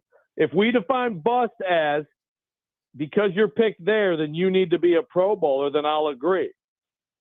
I mean, but I thought I would Caroline argue, and I agreed that that's not the case. Well, okay, so let's use a quarterback that's taken in the first round, very, very high in the first round, and turns out to be Carson Wentz. Is he a bust?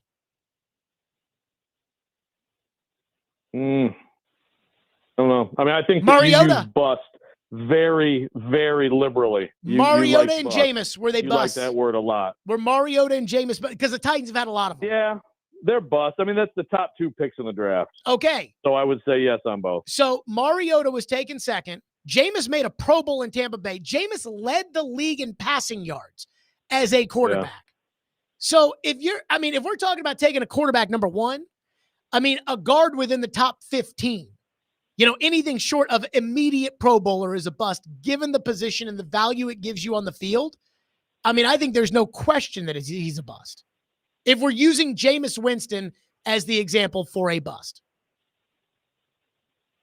I just got a text in all caps. I bet Peter Skoronski knows Demario doesn't play for the Jets. That is an A+ text from Robbie Stanley. It's a good text. Demario. Shout out to Robbie Stanley. Demario. I could not believe it when he said Demario. Demario. Just like I could not believe when the Titans drafted Peter Skoronski. This is a true story. Going back to that draft night, we know that the draft night meltdowns around here are pretty legendary, but in fairness, it seems like they have been somewhat justified. And frequent. When, we went out, when we were finding out whether or not we were having a boy or a girl, I didn't want to do like a gender reveal party because I think those are lame, but we did have like a cupcake that we cut into. We went out to dinner with our parents, and Caroline had to prep me and said, no Joe Alt, JC Latham reactions if you cut into that cupcake and it's pink.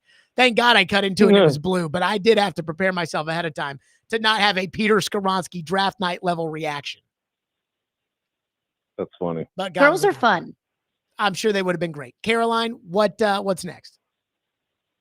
based off of 2 weeks. And Joe, I know that you're going to do we'll have to wait and see, and we'll have to see. And okay, no, none of I that. know, I'm 2 so weeks, sorry. a 2-week sample size. Jared, you go first. Based off of 2 weeks, are the Vols a national title contender? Yeah, Vols are national title contender, and I'll tell you why. Because their defense is legit. You know, if they were to play Georgia right now, and they'll play Georgia in Athens, and I mean, I'm going to need to see the Vols beat Georgia in Athens before I will believe that the Vols will beat Georgia in Athens. But again, we're talking about contender. We're not talking about winner. We're talking about, can the Vols contend for the title? And I think they can. They've got probably one of the best offensive head coaches in college football. They've got a quarterback that, I mean, when we talk about sitting on the bench, fans want to see guys and they say, well, we got to see what we have. And sometimes it's like, that guy needs to see how the game operates. And I thought Nico last year, sitting on the bench and then playing in the bowl game, I feel like that was just the perfect amount to make sure that he was ready. And again, I don't think Nico's perfect right now. You know, he had that terrible interception early in the game the other night, but Nico's legit. The offense is legit, and the defense, that is a good defense. And I was talking to Chris Sanders about this before the pregame show Sunday.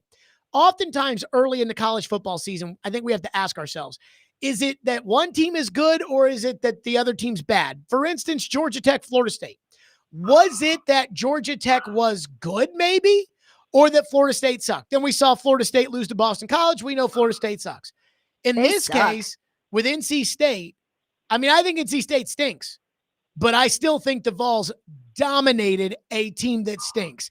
And when you're good, that's what you do. You dominate teams that stink. And so I think the Vols are probably one step below Georgia and Texas, but I absolutely think they can compete with them. I think the Vols, and you guys know me, I am usually a push against the hype from Vol fans saying, oh, we're the best, Jared. But I got to say, this is a national title contender. Yes, it is. I will say yes. I will throw a few cautions out, though. Yes, I will. Some cautions. One, the defensive front is elite. I mean, it might be as good a defensive front as there is in college football, and that's a big part of a lot of national championships. I need to see the secondary against a team that can throw it downfield. Concepcion's a very nice player and a bubble screen guy and stuff for them, but they're gonna face teams that can actually throw it downfield, and we'll see. And also, I honestly, Nico, you know, that was a bad pick. Like I wanted to see. I think he's tremendously talented. I think he's going to be very good, but he's going to have to be great for them to be a national title contender. But right now, I have to say yes. I'd put him in my second tier. My top tier is Texas, Georgia, Ohio State, and then right below that, I got Tennessee, Bama, which worried me a little bit the other night, by the way, for anybody who watched that game, Miami and USC right now. And of course, again, these things will change. One of these teams will have a huge gaffe coming up, and right now, those are my top two tiers. And so Tennessee, yes, Tennessee has to be considered a contender because you have a defensive front that dominant. Like I said, that is a big part of a lot of national championships. This quarterback and defensive front. Those are the top two things you need in college football. And I like the quarterback a lot. I'm very interested to see, in particular, how he reacts in a couple weeks at Oklahoma. But right now, I think you have to say yes. I actually don't think Miami's that good. I think that was more that Florida sucks. You might be right, but Cam Ward, oh boy, that guy, to me, like Ohio State is running away with the Natty if they get Cam Ward instead of Will Howard. So, you know, Miami, we'll see. I mean, but that guy as a talent at quarterback, he's legit. I'm confident in that. I think the other thing, too. You look at what he did at Washington State last year. I mean, the numbers are extremely impressive. I think very high efficiency. The thing for me too is like the coach. You know, I mean, I think that the coach is a big part of this, and I think Tennessee's got a coach. You know, I don't think they have some bozo like Butch Jones. I mean, they got a coach that during the games knows what's going on and is not out to lunch and knows how. Not that I remember Jeremy or not that I remember Josh Heupel during COVID, but I'm sure he knew how to put a mask on, and so this is like. That's a big part of it, that in these games, like when Brent Venables is going crazy on the sideline, I think Josh Heupel is got that calm, steady hand, and he's going to put Nico in the best situation to be successful. And he knows when it's time to run the ball, and he knows when to lean on the defense. And I think we should not, when we're talking about Miami, their coach is kind of a bozo, won't take a knee. I mean, Heupel is not proven to be a liability whatsoever. Caroline? Well, now hold on. Let me push back on that a little bit. I mean, it was just last season that I saw Tennessee go to a not very good Florida team and not know how to tackle at all. I saw them go to Missouri That's and not just coaching. get completely no, it's not. Get completely bullied by Missouri. Well, I think that if you play horrific defense and completely crumble as a team like they did at Missouri, like they did in the second half at Bama, like they did at Florida, like they did the year before at South Carolina when But they gave Joe, up they were touchdowns playing on Mortal like Kombat in the secondary, Joe.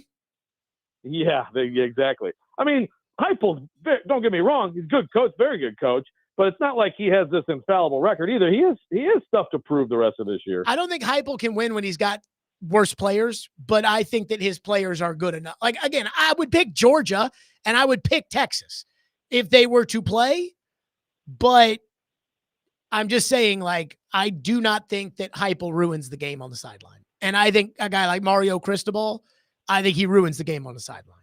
I would rank Heupel ahead of him. I would agree there. Caroline, who really wins not this week? saying much I to know, say that you right? put Josh Heupel No. with Mario Cristobal. Fair. I also Billy love, Napier. Joe, that you said you have to look at Cam Ward's numbers at Washington State because it's not like anybody watched Washington State football. Just look at the No. numbers. Don't look at the game. Right. Or Oregon State. That's how Yeah, who people cares? like Joe thought DJ Uiagalelei was good. He was. I watched him. You didn't watch. DJU, boo-hoo. I did. I watched like 3 games last year, Oregon State. Joe probably thinks Deion Sanders is a good coach.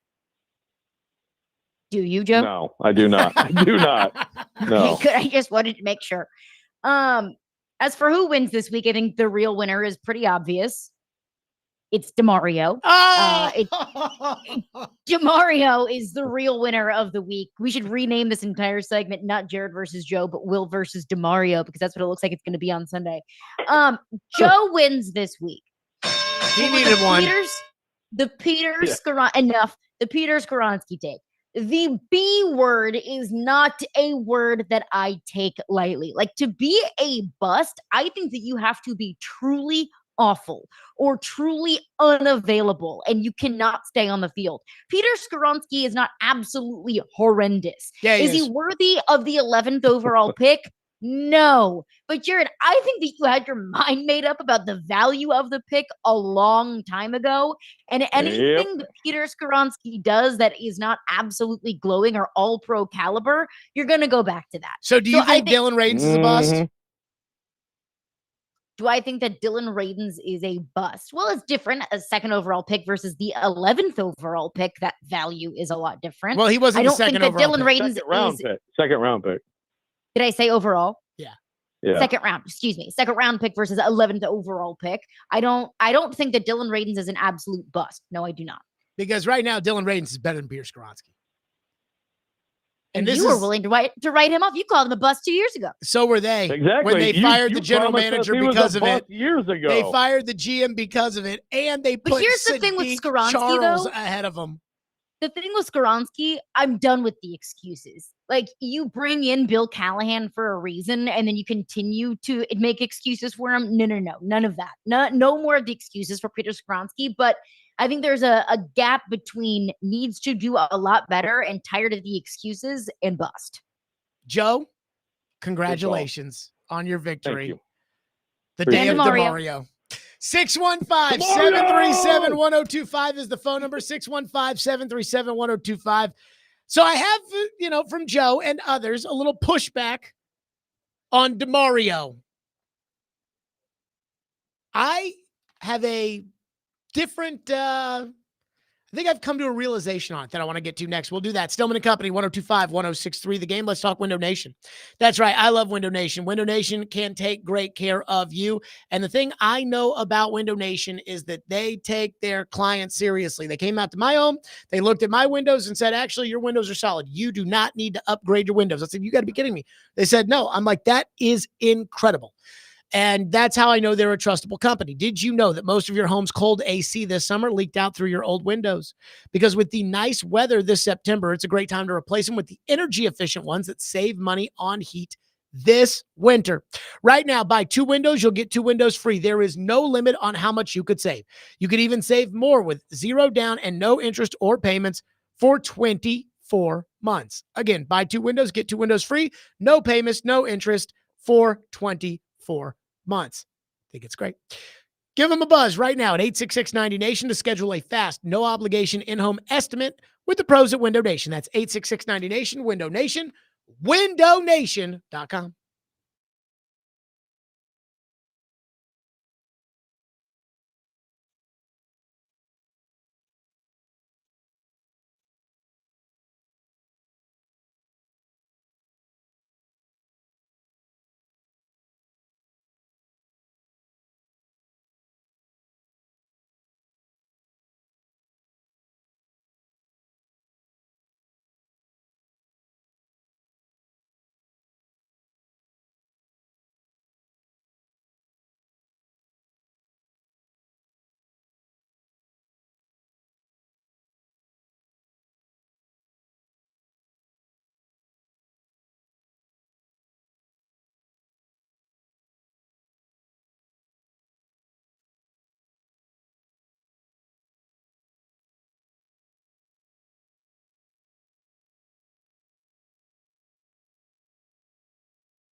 Jets defense, Will, it was pretty uncharacteristic for them on Monday night to give up 8 straight scoring drives. What are you kind of seeing from them on tape right now? They're looking good. It's different defense in terms of where we think the holes are and where we think our opportunities are compared to last week, which is cool. So I feel like we have some good stuff lined up for them. Obviously, a good defensive front, and we're gonna have things to handle those interior guys and protection, and then secondary. They're really good, really solid on the outside. Obviously, 1, but 4-2. He's going to be good out there for them, and hopefully, we just find ways to take easy throws, then also find ways to develop one-on-one shots down the field. So they're good for a reason. They do things well. Demario does a great job of leading them in the middle there, and like I said, I feel like though we do have some good things that we're going to be able to work against them and hopefully open up and give us some good ops. Demario leading the Jets in the middle. After extensive research on this program, there is not a Demario on the Jets. And after Ian's extensive research on the Jets coaching staff, there is not a Demario. Not that I saw. On the staff. But according to your quarterback who plays the Jets on Sunday, who makes literally over $1 million to know this, he's worried about Demario on Sunday. Now, I've received some pushback. I've received pushback from Joe. I received pushback from the text line. I received pushback from all over the place. And it's, oh, come on, Jared. He just misspoke. He's done his homework on the Jets. He knows. Yeah, what do you expect? He's not going to get every name right. You don't get every name right. He should. And let me just say this. If Will Levis didn't make the single stupidest play of the NFL season last week, if Will Levis didn't demonstrate to us that no matter how many times his coach begs him to slide, that he doesn't know how to do it, if Will Levis didn't get called out by his coach on Monday, who said, I told him, just don't make any mistakes. The way we're playing defense, just don't make any mistakes and we will win, only to go out and throw the stupidest pass I have ever seen a Titans quarterback throw. If he didn't do those things, then I probably wouldn't even register with me that the quarterback said somebody's name who's not actually on the team. But he did do those things. And he did say that his footwork was good and his accuracy was good on Sunday when everybody with a brain, including his coach, who spoke earlier today, disagrees. So when I see the starting quarterback bring up a player who was on the team almost a decade ago, who has been playing on another team, a team that you played last year, it's a problem. And yet, apparently, I'm the bad guy. Oh, your mantra is to put him down. There's some sort of anti-Will Levis agenda with me. When I've been saying for 2 years that I hope Will Levis is good enough for the Titans to give him $250 million. Have you guys noticed something? The players that I don't like the most just happen to be the players that aren't very good. Have you noticed that? Do you think it's a personal vendetta that I had against Trey Avery? Or do you think that I just think Trey Avery sucks? Have you noticed I get on Burks, but I don't get on NWI? Have you noticed that I never complain about Roger McCreary? So, it's Jared's agenda for the bad players, for incompetence. It's an agenda. Or maybe I just have higher standards than you do. You go into Sunday hoping for the best. I go into Sunday evaluating how likely it is whether or not you're going to win. Just like with Peter Skoronski, who last year I watched, I said all year, I'm like, he's not very good. And it's, you never liked that pick, Jared. Notice how after I actually liked the Tavondre Sweat pick when it happened, but then when everybody said it was a reach, I started to think, hey, this might be a serious problem. Notice how I don't have anything bad to say about Tavondre Sweat. So maybe it's not me. Maybe it's not me that's the problem. Just think about that. 615-737-1025. It's Stillman and Company, 102.5, 106 for the game.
TD will be with us tomorrow at 4 o'clock for the TD Power Hour, not 3 o'clock because of the Titans locker room. Chris Sanders will be with us tomorrow because, Ian, this was an executive decision that I made yesterday. Mm-hmm. In fact, you and I talked about this. Yeah. And I said, I do think that Levis's game was so bad on Sunday that I think this press conference is a big press conference. So I asked Chris if we could do tomorrow at 2:45 instead of today at 2:45. And Chris totally on board with it. Chris Sanders, he's the man. Yes, he is.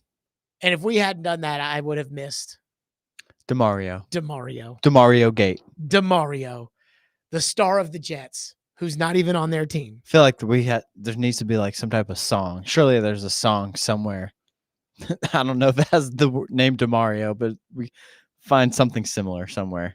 Well, what's funny is that some people have texted me and said that Levis got Demario confused with CJ Mosley, and other people have told me that he's gotten him confused with Quincy Williams. Mm-hmm.